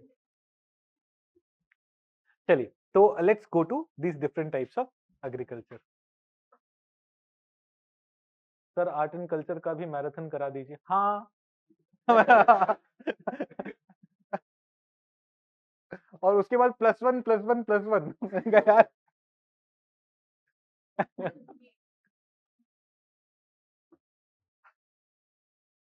भाई ऐसे 10-12 हजार फीस में बहुत ज्यादा नहीं पढ़ा दिया है ऑलरेडी? है? इतना एनवायरनमेंट पढ़ाया ना आप लोगों को, बहुत हो गया। नहीं, 15 तारीख तक पहले जो कमिटमेंट है ना वो सारी कंप्लीट कर देते हैं, उसके बाद जो बोलोगे। एल्स ना, अभी मैं आर्ट एंड कल्चर पढ़ाने लगूंगा और बैच 20 तक चला जाएगा तो बोलेंगे कि टाइम पे कंप्लीट नहीं हुआ। तो 15 तारीख तक जो करंट अफेयर्स का कमिटमेंट है, let's finish that and then I will take special request कि ये वाली चीज पढ़ा दो या वो वाली चीज पढ़ा दो। उस टाइम देखेंगे, उस टाइम पढ़ा देंगे, ठीक है। With a formal announcement that your programme has completed on 15th। उसके बाद किसी ने आर्ट एंड कल्चर रिक्वेस्ट किया, I am talking about the current affairs programme, not PMP. PMP में तो आपने पढ़ ही लिया होगा। उसके बाद किसी ने आर्ट एंड कल्चर रिक्वेस्ट किया है तो मैं वो पढ़ा रहा हूँ बाद में भी, ठीक है। Let's go to this special types of agriculture में। सबसे पहले हम will talk about zero budget natural farm. I will not take a lot of time, फटाफट चलेंगे। What is zero budget natural farming? Zero budget natural farming has two components: zero budget and natural farming. The idea is the way crops, the way plants grow in nature, we do not add fertilizers to it, we do not provide water to it. Like nature में plants grow just like this. The idea of zero budget natural farming is our soil already has nutrients, nature already has enough water that crops would be able to grow naturally. The current form of agriculture is too input intensive. बहुत सारा seed में cost जाता है, fertiliser में cost जाता है, insecticide में cost जाता है, पेस्टिसाइड में कॉस्ट जाता है, इरिगेशन में पानी जाता है, and this is not natural. So this guy Subhash Palekar, who has also won Padma Shri, has developed a form of agriculture called zero budget natural farming, where the focus is on converting your type of agriculture in a way that crops are able to grow naturally without extra fertilizers, pesticides or water.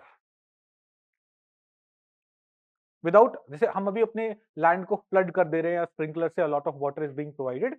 Zero budget natural farming is against that. There are 4 pillars of zero budget natural farming. When we go for zero budget natural farming, there are 4 key things. One is, first pillar is beej amrit. Beej amrit is the treatment of your seed, seed का treatment with a mixture of cow dung, cow urine, lime and soil. It is expected that this will protect the young roots which come out of the seed from fungal and soil-borne diseases.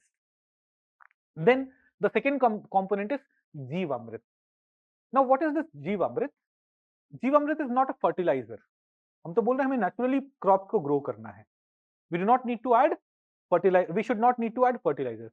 Jeevamrit is a mechanism by which our soil will be activated to its natural state.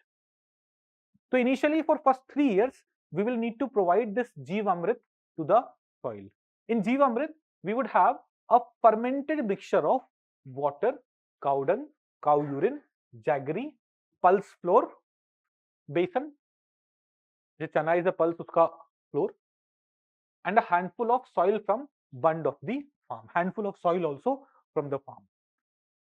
This in very small quantity would be applied to the soil. This will help in two ways. One, it will act as base fertilizer. Now you will be saying कि sir आप तो बोल रहे थे fertilizer add नहीं करना पड़ेगा. For first 3 years, we would do that till the time we bring soil to its natural stage.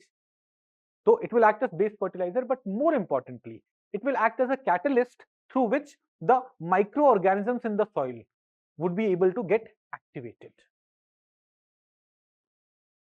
क्यों हंस रहे हो भाई? ये ऐसे ऐसे मंद मंद मुस्कान दे रहा था रोहित, मैं घबरा गया. पुरानी बात याद आ रही है. ये हाँ ध्यान दो भाई.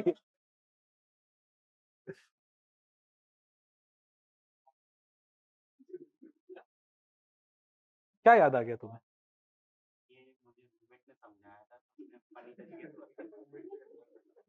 याद इसे रूममेट ही आ रहा है.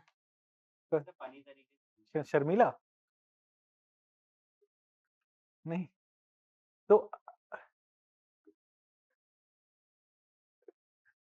तुम मेरे सामने बैठ के ऐसे हंसोगे तो मुझे डर लग रहा है.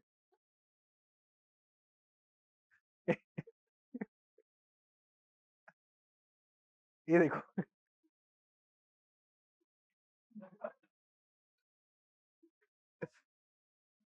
रोहित, तुम्हारा एडमिशन कैंसिल हो रहा है भाई.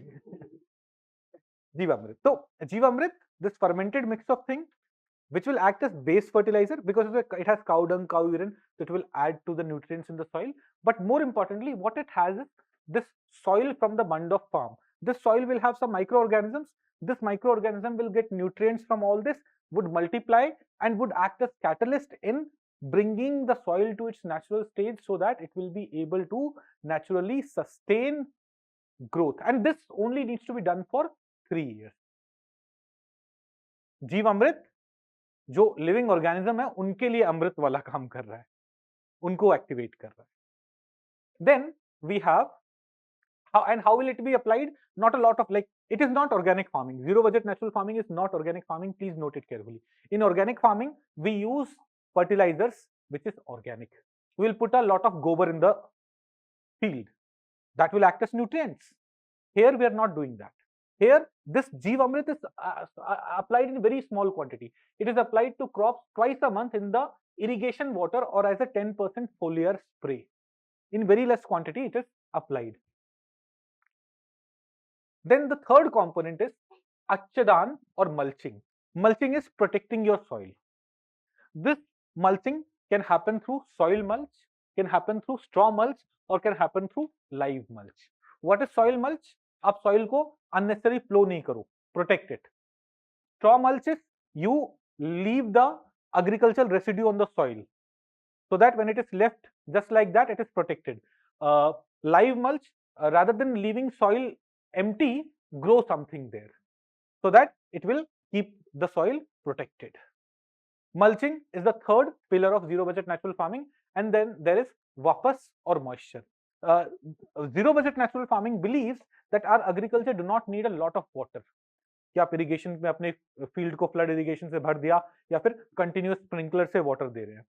Zero budget natural farming system believes that the water that is needed is in the form of moisture, in the form of bhaap, and thus very less amount of water needs to be provided, and that too in the alternate burrows, and that too in the afternoon hours, so that it can very easily become that vapas and can be absorbed by the roots. These are the 4 components of zero budget natural farming. इसके अलावा there are some other aspects, like it includes 3 methods of insect and pest management called Agniastra, Brahmastra and Neemastra. These are Agniastra, Brahmastra, Neemastra. These are various combination of cow dung, tobacco, green chili, garlic, neem, etc. to act as pesticide, insecticide, etc. Then there are other features like intercropping. What is intercropping? Like you're growing one crop, उसके बाद कोई दूसरा crop. This intercropping is done to ensure that zero budget. You will need seeds, so initially you need some money. But this zero budget natural farming system says that input is zero because you will earn money for this input from the intercropping wala crop. Thus, natural farming, you understand why it was called natural farming. Why zero budget? It is because of this intercropping getting you more money to get input. The initial budget that you'll need to spend from your pocket would be zero. Counter and bunt so that water, natural water does not flow out. Local species of earthworms. It does not prefer vermi composting and all कि बाहर से आप compost और worms लेके आ जाओ. It says that soil के में जो नेचुरली अकरिंग वर्म्स हैं those are most suitable. Then local cow dung, it says that Indian cow or indigenous cows, Bos indicus, have highest concentration of microorganism as compared to other cows, and thus this local cow dung is something that we need to use there. This is zero budget natural farming. Now there are advantages, good things about it. There are a lot of criticism. Scientists say that alag level ki bakchodi hai. They say that nitrogen is needed, phosphorus is needed, potash is needed. When it's not there in the soil, where would you get it from? So in long term, all these things would be harmful. Don't go for it. Some others say that no, it is needed. It is a natural way of doing agriculture. You should do it. So that criticism analysis we'll do in the mains examination. For prelims, you should understand what is zero budget natural farming, what are the key pillars and advantages, benefits. Zero budget natural farming has not only worked in agronomic terms, but it has brought a variety of social and economic benefits, improvement in yield. The supporters of zero budget natural farming say that it will improve the yield, it will conserve soil, it will reduce resource utilization, input, fertilizer, insecticide, pesticide, all those expensive things are not needed.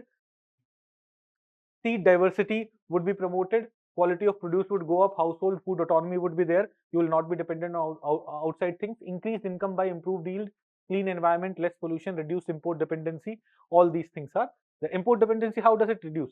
Fertilizer, artificial fertilizer, we know that we were dependent on import. For potash, we were dependent on import. For phosphorus, we were dependent on import. For natural gas, we were dependent on import. If we will not be using those things, import dependency would also reduce. Let's come to crop diversification. Crop diversification is this, like a lot of farmers or a lot of places are growing a particular kind of crop. For example, if you go to let's say Punjab and Haryana, wheat and rice would perhaps the crop which are grown throughout the state. कुछ और भी crops उग रहे हैं, but primarily it's wheat and rice. Now that has a number of problems. So crop diversification refers to shift in cropping pattern from one or a few crops to other crops. Diversify the cropping pattern. Now, what are the advantages of crop diversification? First is about soil health. See, if you keep growing the same crop again and again, that crop requires a particular nutrient. Every crop is nutrient intensive. Like some crop would need more nitrogen, other crop would need more of other nutrients. If you keep growing one particular crop, you will keep extracting one particular nutrient from the soil and soil health will get deteriorated. Productivity. In long run, one particular crop will reduce productivity, decrease vulnerability to diversification will increase productivity. Diversification will decrease vulnerability to insect, pest, etc. How? See, if the entire area is growing one particular crop and suppose an insect of that particular crop comes, it will impact the entire area. But if in the entire region different crops are grown, some people are growing rice, others are growing something else, in that diversification, if an insect, if a pest comes, one crop may be vulnerable, not others. तुम अभी भी हंस रहे हो?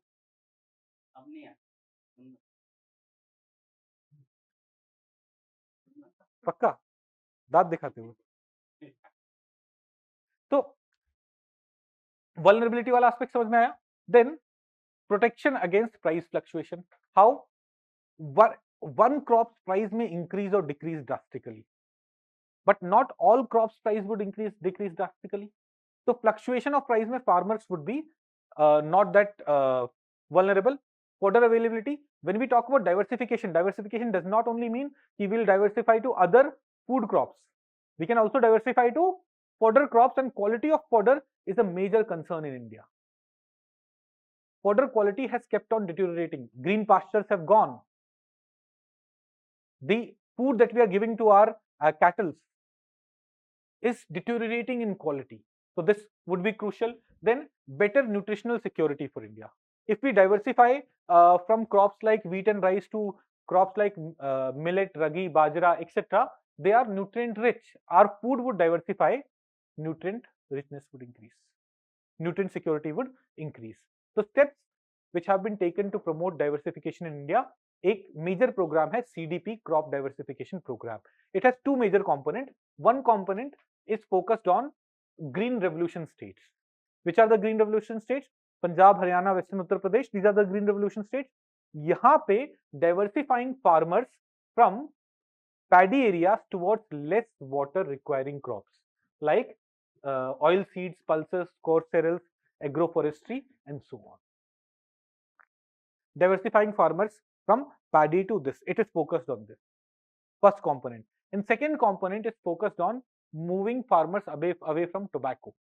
See, one reason we are not able to ban tobacco, one reason we are not able to ban cigarettes and all, is that a lot of farmers depend on tobacco cultivation.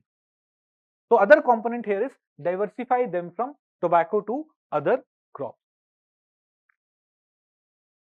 Shifting of tobacco farmers to alternative cropping system in tobacco growing states, that is Andhra Pradesh, Bihar, Gujarat, Karnataka, Maharashtra, Odisha, Tamil Nadu, Telangana, Uttar Pradesh, and West Bengal. So under CDP, assistance is given to states for conducting cluster demonstration. States would be provided funds so that they'll be able to demonstrate how instead of rice other crops would be suitable, how instead of tobacco other crops would be suitable. Promotion of water saving technologies, distribution of farm machinery, setting up of value addition facilities, awareness through training, etc. ये सब करने के लिए center provides funds to state governments under this CDP. Now crop diversification through price policy is also being made. So what is happening? पहले wheat and rice had higher MSP and they had open-ended procurement. Like जितना wheat rice आप लेके जाओगे government के पास, they will procure it. But in recent times, what we see through PM Asha, आज हम PM Asha के बारे में पढ़ते हैं, MSP पे आते हैं. Through PM Asha and all, we are trying to increase procurement of things like pulses, things like oil seeds more. So when more procurement of other crops under MSP would take place, what would it lead to? It would lead to more farmers growing those crops. But still, diversification in some states may be decreasing. What are the main factors? Main factors वही है, एक तो minimum support price. Minimum support price, MSP, when we will study MSP system under in this notes only, we would see that for things like wheat and rice, MSP कितने crops पे announce होता है? 22 crops plus sugarcane पे FRP announce होता है.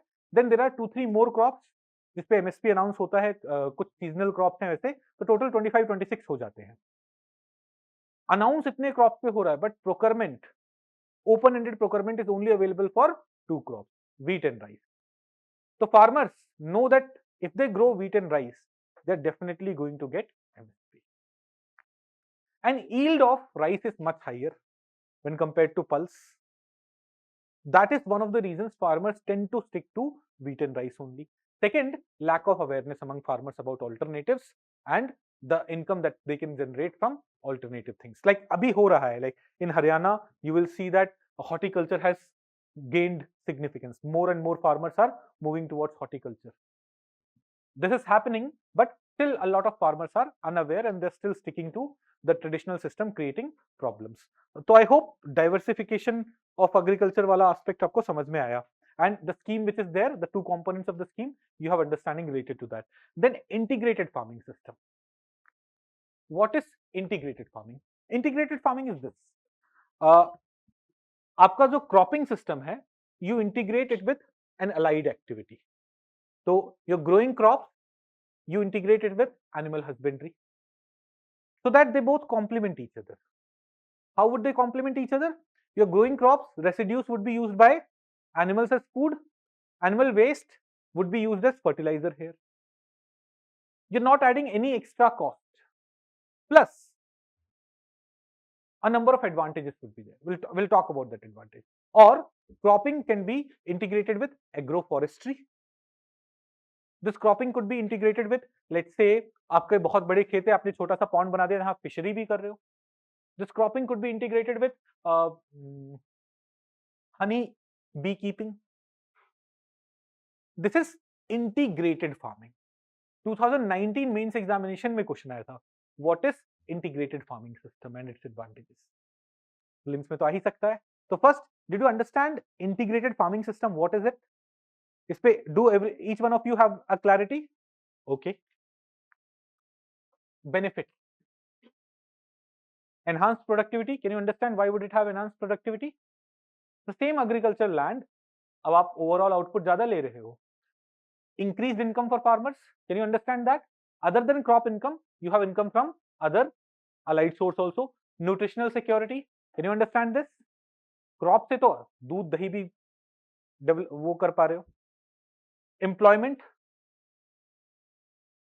How employment? Milk, food processing. Reduce distress migration. If farmers' income would increase, chances of farmers in distress migrating would reduce. Environmental benefits. Agroforestry mein when you grow trees and those are used for making timber and all, environment would be safe, jungle trees would be safer. Fighting deforestation, again the same argument. So these are all the advantages that you can get from integrated farming. उदित को समझ में नहीं आया? क्या कौन सा समझ में नहीं आया?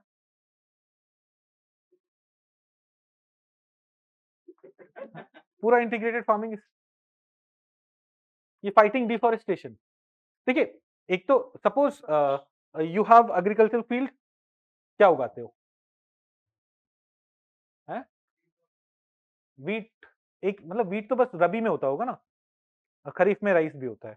वीट एंड राइस कहाँ पे है?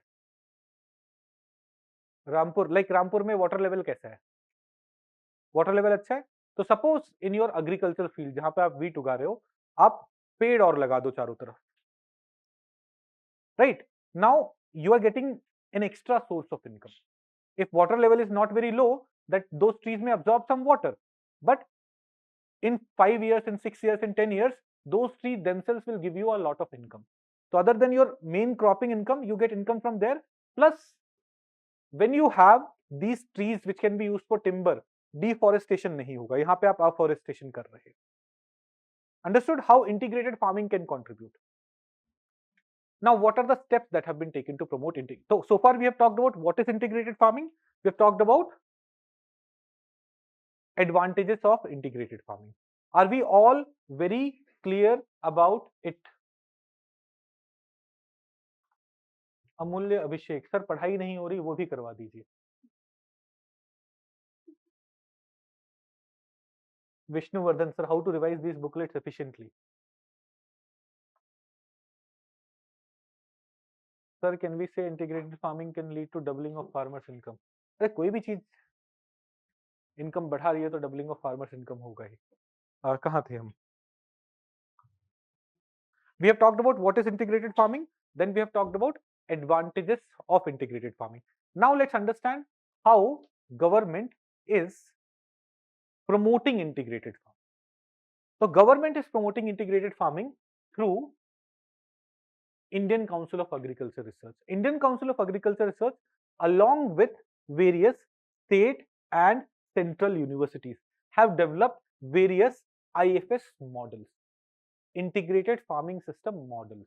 Now see, in different states, different integrated farming models may be suitable. In different regions, different integrated farming model would be suitable. For example, उदित के घर पे water level बहुत high है, तो वहां पे planting some trees in the field would not be creating problems. But that you won't be able to do in Rajasthan where water level is very low. In Rajasthan, perhaps animal husbandry would be more suitable. At some other place, beekeeping would be more suitable. So in different regions, what are the different models which are suitable that has been developed by Indian Council of Agriculture Research in partnership with state agriculture universities and central agriculture universities. यहाँ पे 45 IFS models have been developed.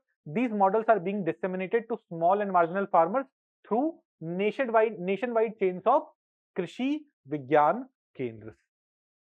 These Krishi Vigyan Kendras are helping in dissemination of various integrated farming system models which are suitable for different regions. Krishi Vigyan Kendra, हाँ KVKC. Okay, so according to Ministry of Agriculture, these scientifically designed tailor-made integrated farming system will contribute towards promoting the vision of doubling farmers' income. अब double तो नहीं हो पाया, but ठीक है. It is contributing to increase in farmers' income. Fine, कुछ पूछ रहे हो आप, पूछो। पर्माकल्चर क्या होता है बताओ।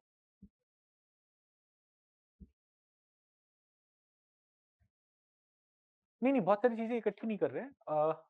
मुझे ध्यान नहीं है एग्जैक्टली क्या होता है। परहैप्स उसमें वी आर इंश्योरिंग दैट कुछ ना कुछ उस पे रह रहा है, लैंड पे रह रहा है। आई लुक इनटू दिस, मुझे अभी नहीं पता। Let's come to precision agriculture. Integrated farming system समझ में आया? What is precision agriculture? In precision agriculture we use precise input that is required. That is, देखो ट्रेडिशनल एग्रीकल्चर क्या है? You need fertiliser, you will spread urea, but your soil may not need that much nitrogen. Your soil may need some amount of nitrogen, some amount of phosphorus, some amount of potash. So you provide only the precise amount of input that is required. Rather than doing flood irrigation, your soil, your crop may not need that much water. You provide it only that precise amount of water, precise amount of pesticide, precise amount of insecticide. This is precision agriculture. Identifying how precisely things are required and then implementing it. Now, in this, you will need a lot of information technology. In this, you will need a lot of other tools, other equipments, other measurement devices. So this is technology intensive type of farming. For example, do you remember Internet of Things? Internet of Things का agriculture में use की बात करें तो we were saying that let's put some sensors, some moisture measuring devices in the soil, and only when the moisture goes below a particular level, our motor would start, which will pump water. And once moisture level up reaches a particular level, motor would get switched off. That was an example of how technology can help in implementing precision agriculture. Do you remember soil health cards? Soil health card in its advanced form will give you exactly how much nutrient is needed, what is the more suitable fertilizer for your soil. You implement that, you do that. So did we understand what is precision agriculture? Did we understand how that would be implemented? यही चीजें यहाँ पे बता रखी हैं. The kind of agriculture is highly dependent on technology, specialized equipment, software and IT. It requires accessing real-time data. Sensors would be used, satellites and robotic drones could be used for better observation and taking steps accordingly. What are the advantages? देखो, first advantage is economic, in the sense you're not using unnecessary fertilizer, so saving unnecessary amount of water, saving. तो हर चीज precise use हो रही है, तो there would be saving. When you are giving your crop exactly what it needs, productivity goes up. So increase agri productivity, improvement in quality and improvement of socio-economic condition of farmers. Then sustainability of agriculture also goes up. Soil degradation would reduce. When excess amount of water, excess amount of fertilizers are not given to soil, pollution would be lesser, soil fertility loss would be lesser. So soil prevents soil degradation, reduces chemical application. हम देख रहे हैं कि over use of urea is a problem. It reduces chemical application, efficient resource use, water, fertilizers and all. So it's a type of climate smart agriculture, but there are challenges in India. Small and marginal land holding, वहाँ पे in expecting IT का use, equipments का use is not feasible. Educational challenges are there, lack of technical expertise, knowledge and all. Economic viability, high initial cost. Initially to implement precision agriculture, it would be a problem. And heterogeneity of cropping system. Heterogeneity of cropping system means the cropping system, like if in a region people were only growing let's say wheat, तो उससे हम precision agriculture करके wheat के लिए क्या suitable है वो होता. But when there is heterogeneity in the sense कि when different crops are being grown, and then market imperfections. If market was perfect, in the sense things were running as per the market, we could have understood कि yes, we should move to fruits, and for that using precision agriculture mechanism, these are the inputs required. But farmers would still not move to fruits, they will stick to wheat or they will stick to rice, in spite of the fact that precision agriculture is saying that your soil is not suitable for wheat and rice. Because of this is happening because of market imperfections. Okay, now let's go to multi-layered farming. What is multi-layered farming? Let's understand this.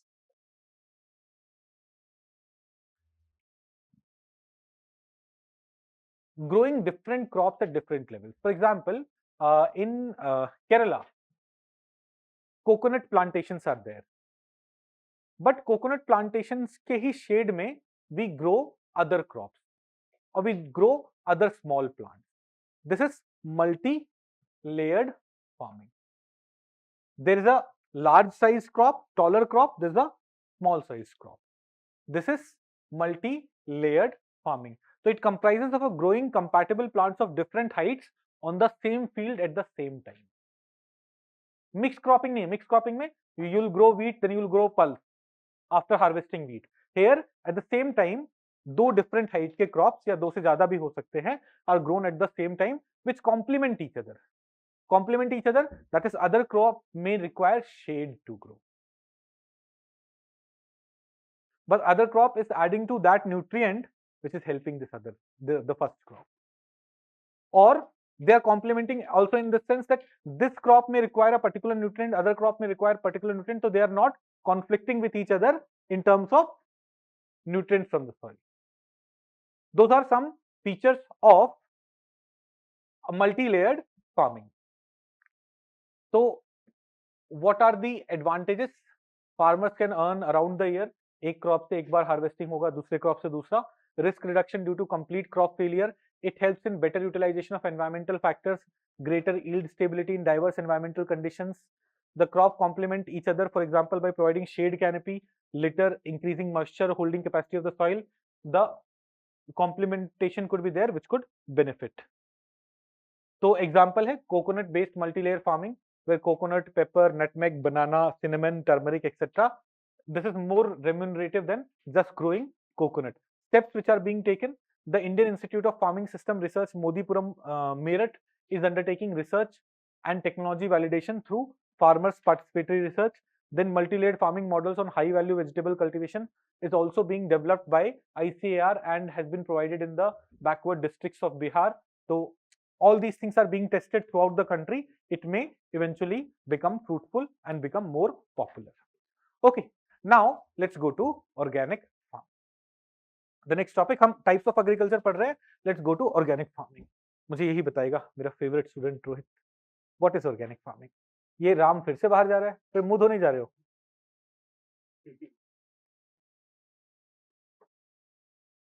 Organic farming क्या होता है बताओ? Chemical free agriculture. देखिए organic farming में you will not use artificial synthetic components and you will not use genetically modified crop. ये दो core चीजें ध्यान में रखिए. तो will you use fertilisers? Yes but organic. Will you use pesticides? Yes but organic. नीम से बनाओ pesticide. This is one aspect of organic farming. But when we talk about organic farming today, जैसे हम you remember हमने पढ़ा था cryptography. So cryptography was for ensuring confidentiality.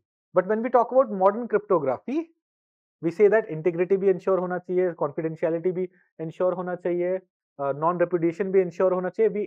We talked about all those things. Similarly, when we talk about organic farming today, we not only talk about the organic input should be used, we also talk about other key features of agriculture like intercropping, mixed cropping, जो कि agriculture sector को benefit करता है. Fine. So let's talk about it.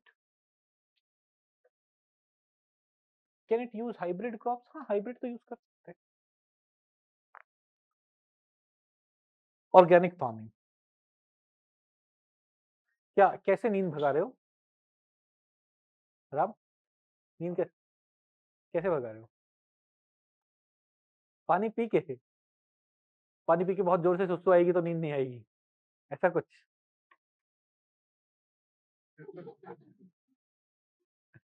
Rahul का अपना दिमाग चलता है. अच्छा वो आपका फ्लैटमेट है? राम तुम इसके फ्लैटमेट हो? बदलो भाई. हैं? राहुल तो तुम ना केशव को बनाओ फ्लैटमेट, वो सीधा साधा सिंपल सा आदमी है, आपके पीछे बैठा है। देखो राम को हटा के कृष्ण को लाने की बात कर। रावण तो तुम हो बेटा। कुंभकर्ण भी होना चाहिए, धोखा दे देगा। नहीं वो तो कोई विभीषण देगा। चलिए तो और we were talking about organic farming. Organic farming is a system of agriculture that strives for sustainability, enhanced soil fertility, environment protection, and enhanced biodiversity. अब ये चीजें हम कैसे करेंगे? First, it excludes the use of synthetic inputs in farming. It relies on on-farm inputs such as crop residues, farmyard manure, enriched compost, vermicompost, oil cakes, biofertilizers, etc. for nutrients. Then pest and disease से लड़ने के लिए eco-friendly practices like crop rotation. Will crop rotation help you fight against pest and disease? Yes. A pest may be impacting a particular crop, but next time दूसरा crop होगा तो that pest would get destroyed or its impact would reduce. So practices of crop rotation, trap crops, bioinsecticides. What are trap crops? कौन बताएगा? ये तो भाग गया, फिर कोई बाहर गई है क्या लड़की? What are trap crops? कोई बताएगा ट्रैप क्रॉप्स क्या होते हैं? ऑनलाइन बहुत सारे बच्चे ये लोग कुछ नहीं बताते। एनीवन जस्ट लॉजिकली सोचो।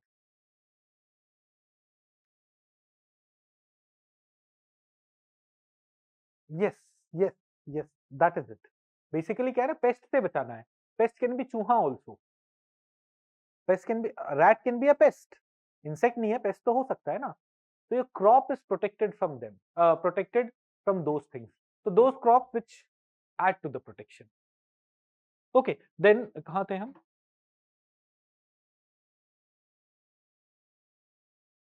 Biopesticides like neem-based formulation, biocontrol agents, mechanical trap.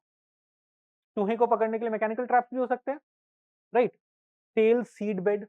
What is stale seed bed? Anyone? Stale seed bed क्या होगा? तो stale seed bed is this. Before you sow seed, just put some water, irrigate your field. तो जो weed होंगे, weed will grow. You remove that weed, yeah, you plow your field after that. Weed would get destroyed, and then you, आपने अपना seed bed stale बना दिया, then you sow your seed so that weed get destroyed. So these are different techniques which are used to fight weeds, which are used to fight pests in organic farming. So as I was telling, organic farming does not only mean organic input. It means how, while using organic input, you can further enhance your output by using all other these different techniques. Stale seed bed दोबारा बता देना, कहाँ ध्यान था तुम्हारा?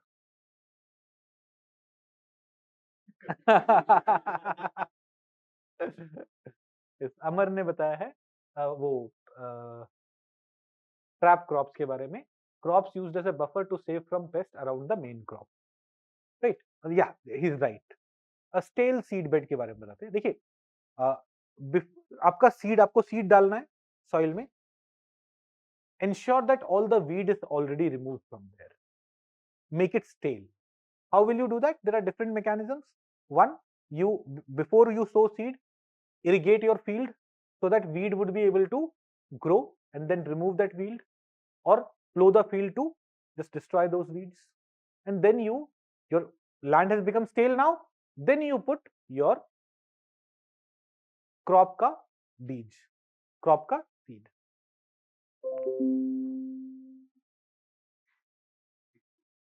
नहीं नहीं, छोड़ने वाला नहीं हूं मैं. आधा आज बुकलेट होगा, आधा कल होगा. है? आधा हो गया? कितना झूठ बोलोगे आप? 5 पेज बाकी. हाँ, 5 पेज और कट है. रोहित, राम भी तुम्हारी बात मान रहा है आजकल. सही है, उसे भी ले जाओ चाय पे.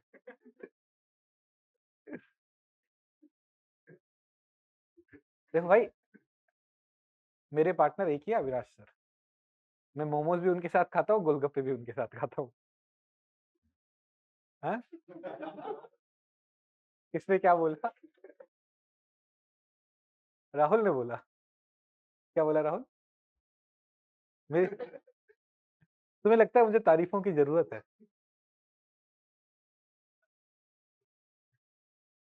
चलिए, तो we are talking about organic farming. You understood all these components. Let's go to advantages. एक तो chemical free food, safe food, that is one thing. Reduce cost of production when synthetic things would not be used. Improve soil health, you understand this. Mitigates climate change. Can you understand how it will mitigate climate change? बताइए. To make fertilizer, to make synthetic, we'll all be using energy sources.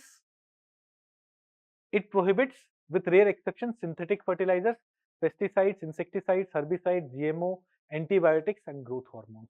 All these things are prohibited under organic farming. Okay. India has taken various initiatives to promote organic farming. We have an organic farming policy 2005. Then we have various schemes. So we would quickly look at various schemes. Rohit, 118 page है उसका, छोड़ने वाले नहीं है, तुम घर जाओ recording देख लेना. इसमें 72 यार, कितने अभी पहुंचे हैं? अभी 7-8 पेज बाकी है ना. फिर अरे give me half an hour में डन.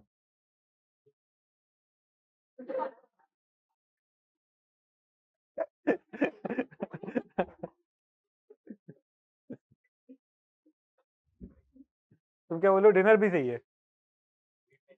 तो फिर वो शर्मिला से ब्रेकअप नहीं हो जाएगा तुम्हारा? तुम्हारे पास रावण है ना दूसरे.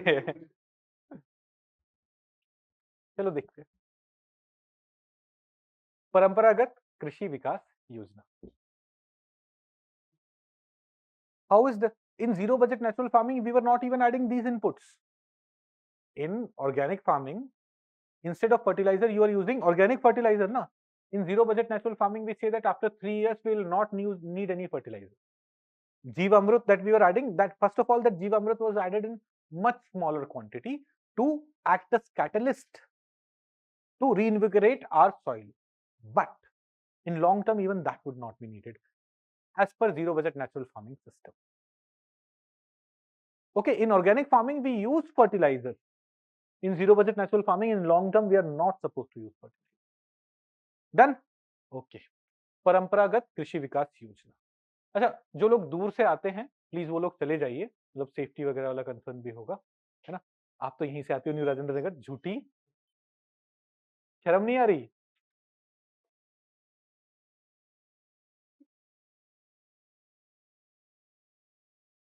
आप कहाँ से आते हो?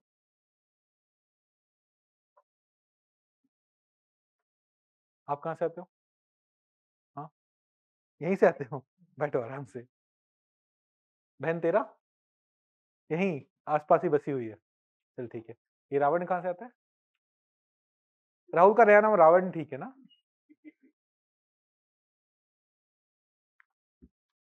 चलिए, तो जो लोग थोड़ा दूर से आते हैं जा सकते हैं, बाकी लोग वेट करते हैं. Will do it. परंपरागत कृषि विकास योजना.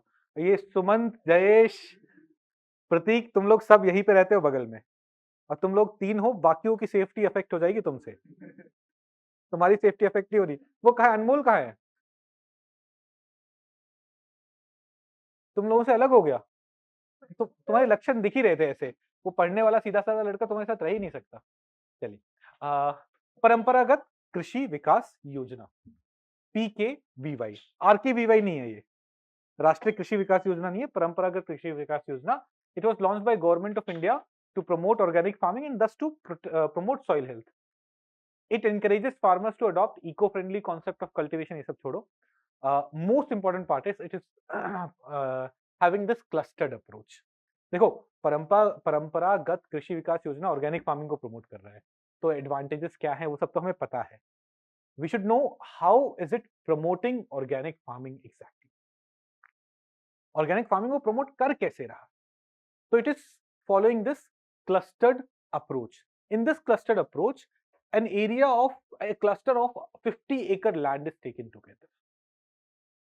This 50-acre land may come from 50 or more farmers who may come together and say कि हम इसको organic farm में convert करना चाहते हैं. They would be provided 20,000 rupees per acre for 3 years, through which the initial input cost for organic farming could be subsidized, could be sustained. So each farmer would be provided 20,000 rupees per acre in 3 years for seed to harvesting crops and to transport them to market. Out of this, 61% is provided directly through DBT for inputs, biofertilizer, etc., pesticide, organic manure, and so on. So it is this clustered approach about Paramparagat Krishi Vikas Yojana that you should know about. कि 50 एकड़ का cluster होगा. ठीक है. Second, भारतीय प्राकृतिक कृषि पद्धति, यह भी 1-2 साल पहले लॉन्च हुआ है. भारतीय प्राकृतिक कृषि पद्धति, इंडियन नेचुरल एग्रीकल्चर पद्धति क्या होगा, प्रैक्टिस जो भी है. चलिए,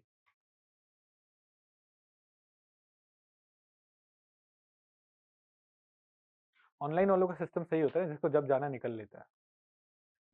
भारतीय प्राकृतिक कृषि पद्धति, this is doing 2 things.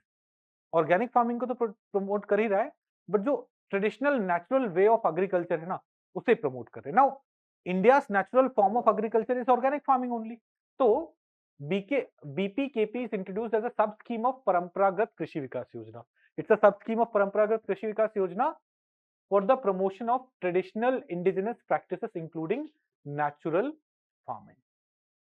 Now, यहाँ पे भी the scheme mostly emphasizes on exclusion of all synthetic chemical, promotes on-farm biomass recycling, और वो जो basic चीजें हैं, cow dung formulations, mulching, all those things are the components here. Under BPKP, again financial assistance of 12,200 per hectare is provided for 3 years for cluster formation, capacity building, and continuous handholding by trained personnel, certification and residue analysis. So similar to Paramparagat Krishi Vikas Yojana. Then we have Mission Organic Value Chain Development for Northeast Region, MOVCD for Northeast Region. यहाँ पे again idea is और Northeast area में organic farming को promote करना. So it's a central sector scheme which is being implemented in Northeast India, including Sikkim since 2015. Here, farmers are given an assistance of 25,000 crore rupees per hectare for 3 years for organic inputs, biofertilizers, and so on. The scheme also provides end-to-end support. End-to-end support मतलब initially sowing से लेकर marketing तक end-to-end support is provided. It is also aimed at developing certified organic products. So during last 5 years, the scheme has covered 74,000 hectares, 1 lakh hectare area under 200 new FPOs would be achieved in next 3 years. Note, this Northeast region is not part of Paramparagat Krishi Vikas Yojana, and that's why उनके लिए अलग से the scheme has been launched. Otherwise, the scheme is similar to Paramparagat Krishi Vikas Yojana only with more funds. Then Jaivik Kheti Portal. Jaivik Kheti Portal is a web-based portal which facilitates farmers, local groups and input suppliers to sell their organic products and fertilizer. So basically e-commerce portal hai through which you can sell your organic products, but it is not only a sale and purchase portal, it is also an information portal. So it acts as knowledge repository about how organic farming should be done, what are the components that could be used, and so on. Then we have large area certification scheme. Let's understand this large area certification scheme. देखिए, suppose I'm a farmer and I'm growing crops which are traditionally I had been using synthetic fertilizer and so on, but now I want to move to organic farming. So when I shift to organic farming, it will take some time. My certification will take some time, right? मेरे को organic farming का certification 10 कल नहीं मिल जाएगा, because in my soil artificial synthetic fertilizer जो मैंने इस साल डाला है वो 2-3 साल तक रहेगा. So it takes time. Certification takes time. Me being able to sell my products as organic farming product takes time. The process is a bit complicated. But there are lots of regions in India where farmers have never used pesticides, artificial pesticides, where farmers have never used artificial insecticides, where they have never used synthetic fertilizers. For those farmers, For those farmers, the complicated system, complicated processes should not be there. वो पूरा गांव के गांव हैं, बहुत बड़े बड़े areas हैं, where they have never used these things. Go to tribal areas. अच्छा, go to tribal areas, go to north. जैसे Sikkim has become completely organic. ऐसे ही बहुत सारे regions हैं in northeast India where they are not using any fertilizer, any pesticide. There are lots of region in hills of Uttarakhand, hills of Himachal Pradesh where they are not using any synthetic fertilizers, insecticides and so on, है ना? और तुम कौन से tribal area से जहाँ tribals इतने rich है कि वो पेस्टिसाइड, इंसेक्टिसाइड, बीमारू में माँ मध्य प्रदेश ही ऐड करता है ना, सब यूज करता है, पूरे पूरे सारे आपने सारे ट्राइबल से मिल लिए, इसका कॉन्फिडेंस लेवल ना, तभी से चाय पीने के लिए ज्यादा लोग मिल जाते हैं। ऐसा मतलब थोड़ा जब टीचर बता रहा है तो समझो ना कि वो गवर्नमेंट भी अपने ये गवर्नमेंट अपने स्कीम्स में ऐसी बातें कर दी तो मतलब कुछ तो होते होंगे, ऐसा नहीं? अच्छा, आपने देखा नहीं? हाँ, तो आपने सारे गांव देख लिए इंडिया में? आप कभी बिहार गए हो?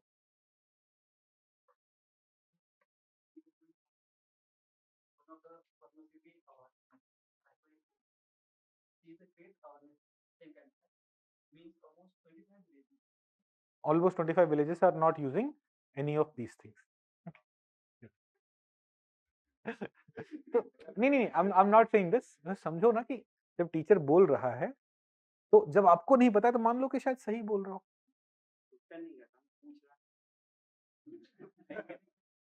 ये आदमी बदल गया, 2 मिनट में बदल गया ये आदमी।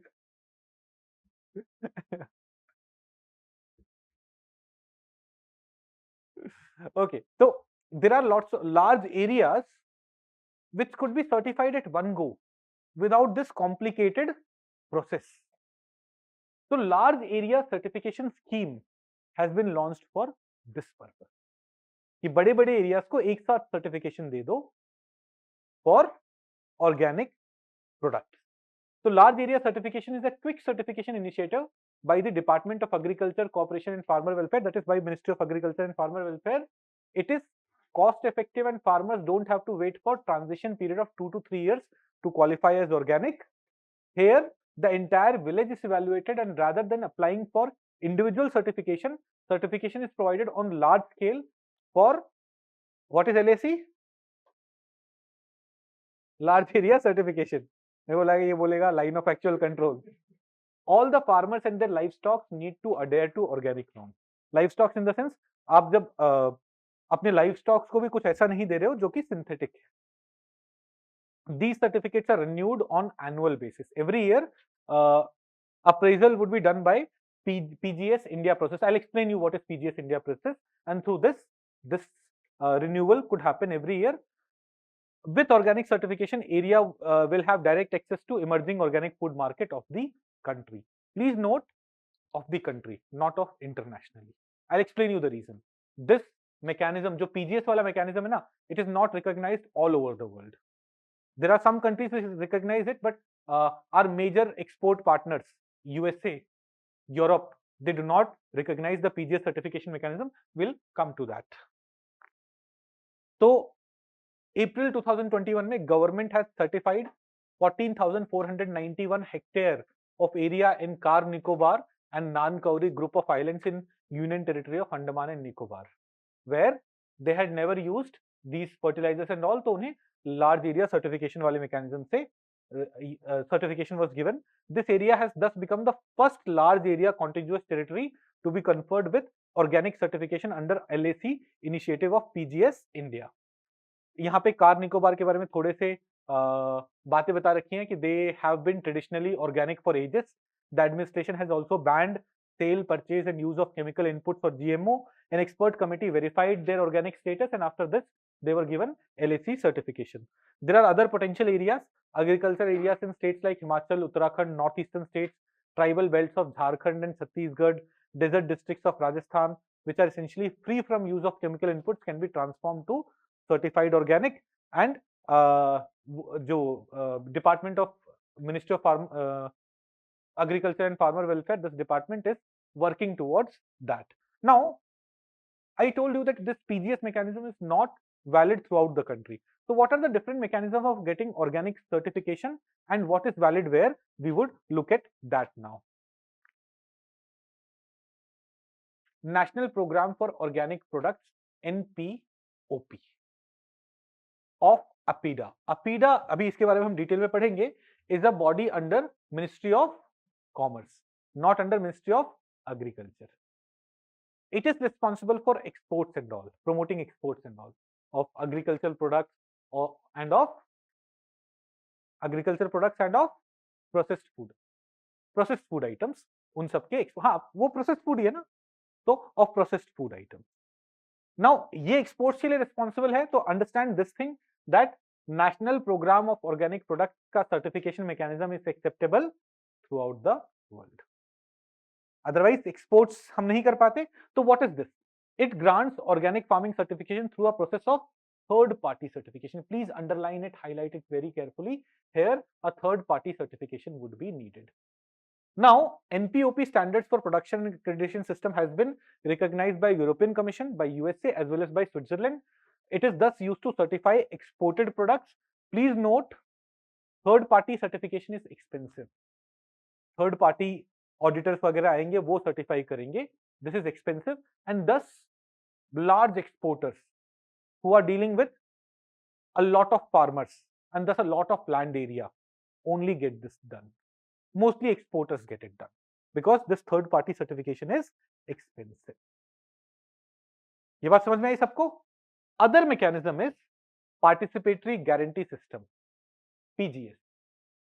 Now participatory guarantee system for India is an India centric mechanism, but participatory guarantee system is an international mechanism where different stakeholders cross verify. जैसे a lot of farmers would come and say कि we are organic farmers, we are producing organic thing. तो वहां पे ऐसा होगा कि your other colleagues will verify whether you are organic farmer or not. Participatory guarantee system, or any claim that you are making here, participants will cross verify each other's work, unlike वहां पे जो third party आ रहा था. Are you able to understand the difference? So this was launched in the year 2015. It certifies cluster of small farmers, 2 or 5 acres each. 5 or more growers who work nearby are trained under a government scheme for certification. Then with the help of regional council, now India has more than 500 of these regional councils, farmer inspect each other's holdings. And through this certification is provided.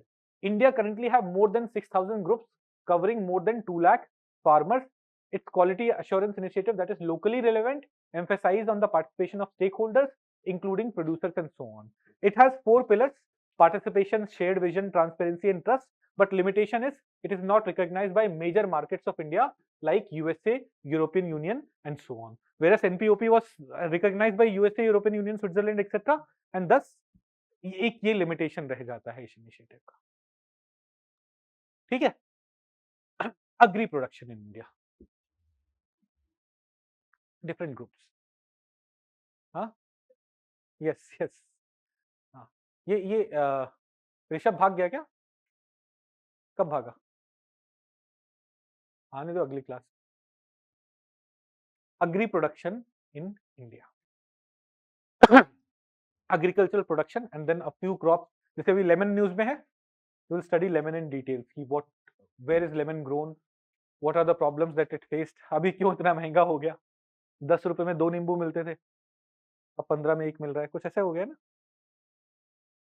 300 rupees भी मिल रहा है. अच्छा, आप 1-1 kilo लेके आ जाती हो क्या?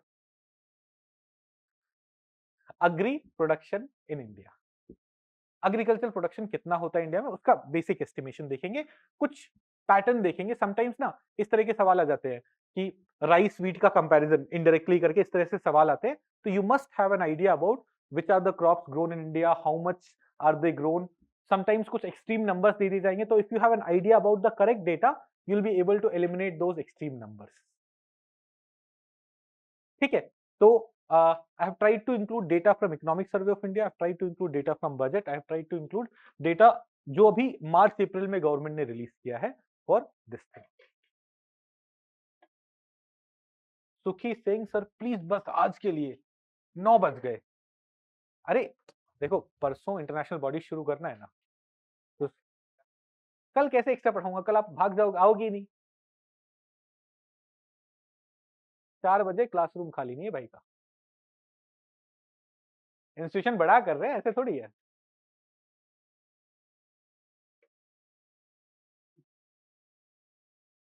ठीक है चलिए पढ़ते पढ़ते.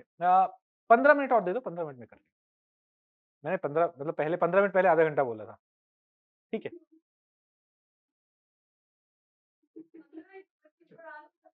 हाँ.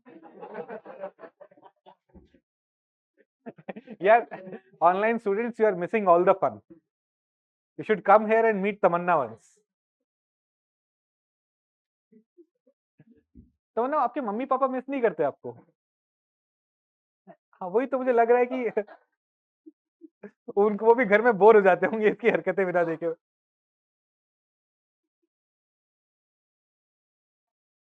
हाँ नहीं नहीं वो बोलना ये चाह रहे हैं बेटा तेरे आने से लगता है घर चिड़ियाघर है. ठीक है चलो. Agree production in India. आप भी बहुत दूर से आते हो ना. It lost. अच्छा भाई को बुला लिया ऑलरेडी. चलो ठीक है. Agree production in India. कितना एग्रीकल्चर प्रोडक्शन हो रहा है? फर्स्ट ऑफ ऑल 2020-21 में we made a record of 308.65 million tons of crops, agri crops. Food grains जो हम प्रोड्यूस कर रहे हैं 308.65 मिलियन टन. 2014-15 में this number used to be around 220-230 or we have seen this continuously growing. As per the first advanced estimate of 2021-22, total food grain production only in kharif season, रबी का तो data आएगा जब harvesting होगी, only in kharif season is 150.50 million ton, which is higher than last year's kharif season. So this year in 2021-22 we may further cross this number. तो अभी last year हमारा food crop का production था 308, food grains का production था 308.65 million tonne. Please note I am saying food grains, I am not including sugar cane, I am not including fruits. जितना हमारा food grain का प्रोडक्शन है उससे ज्यादा शुगर केन का प्रोडक्शन है. शुगर का नहीं, शुगर केन का. बिकॉज शुगर केन में you will measure the entire plant, you will weigh the entire plant. ऐसे fruits, vegetables, they all are production of horticulture in terms of weight, ये weight ही है, is much higher than food grains. Here we are including things like wheat, rice, coarse grain, pulses, etc., oil seeds, etc. That is 308. Sugar cane is separate, horticulture products are separate. Okay. Now, production of rice, wheat, coarse cereals, pulse, oilseed, cotton, everything, it has increased by a CAGR of 2.7%, 2.9%, 4.8% in last 5-6 years. तो पिछले 5-6 साल में सबसे ज्यादा like rice, wheat and coarse grain में सबसे ज्यादा growth rate किसका है? कोर्स ग्रेन का. Similarly among pulses, oilseed and cotton सबसे ज्यादा ग्रोथ रेट किसका है? पल्सेस. Now understand this. 2015-16 में you remember pulse had become very expensive. नहीं याद नहीं होगा. तो I had just come to Delhi and I was preparing, तो ये नोट्स मैंने उस टाइम बनाए थे. पल्स के प्राइसेस बहुत ज्यादा बढ़ने वाले, तो मुझे याद है उस टाइम जैसे तुर दाल वगैरह 150 rupees per KG, 200 rupees per KG में पहुंच गया था. तो government took a lot of initiatives to increase growth production of pulses in the country, and that's why pulse CAGR of 7.9% से ग्रो हुआ है between in last 5 years. Cumulative annual growth rate is this. Among these three, rice, wheat and coarse cereals, we know that demand for coarse cereal is increasing not only in India but across the world also. आज हम millet के बारे में थोड़ी चीजें पढ़ेंगे. हाँ इसी में नीचे है.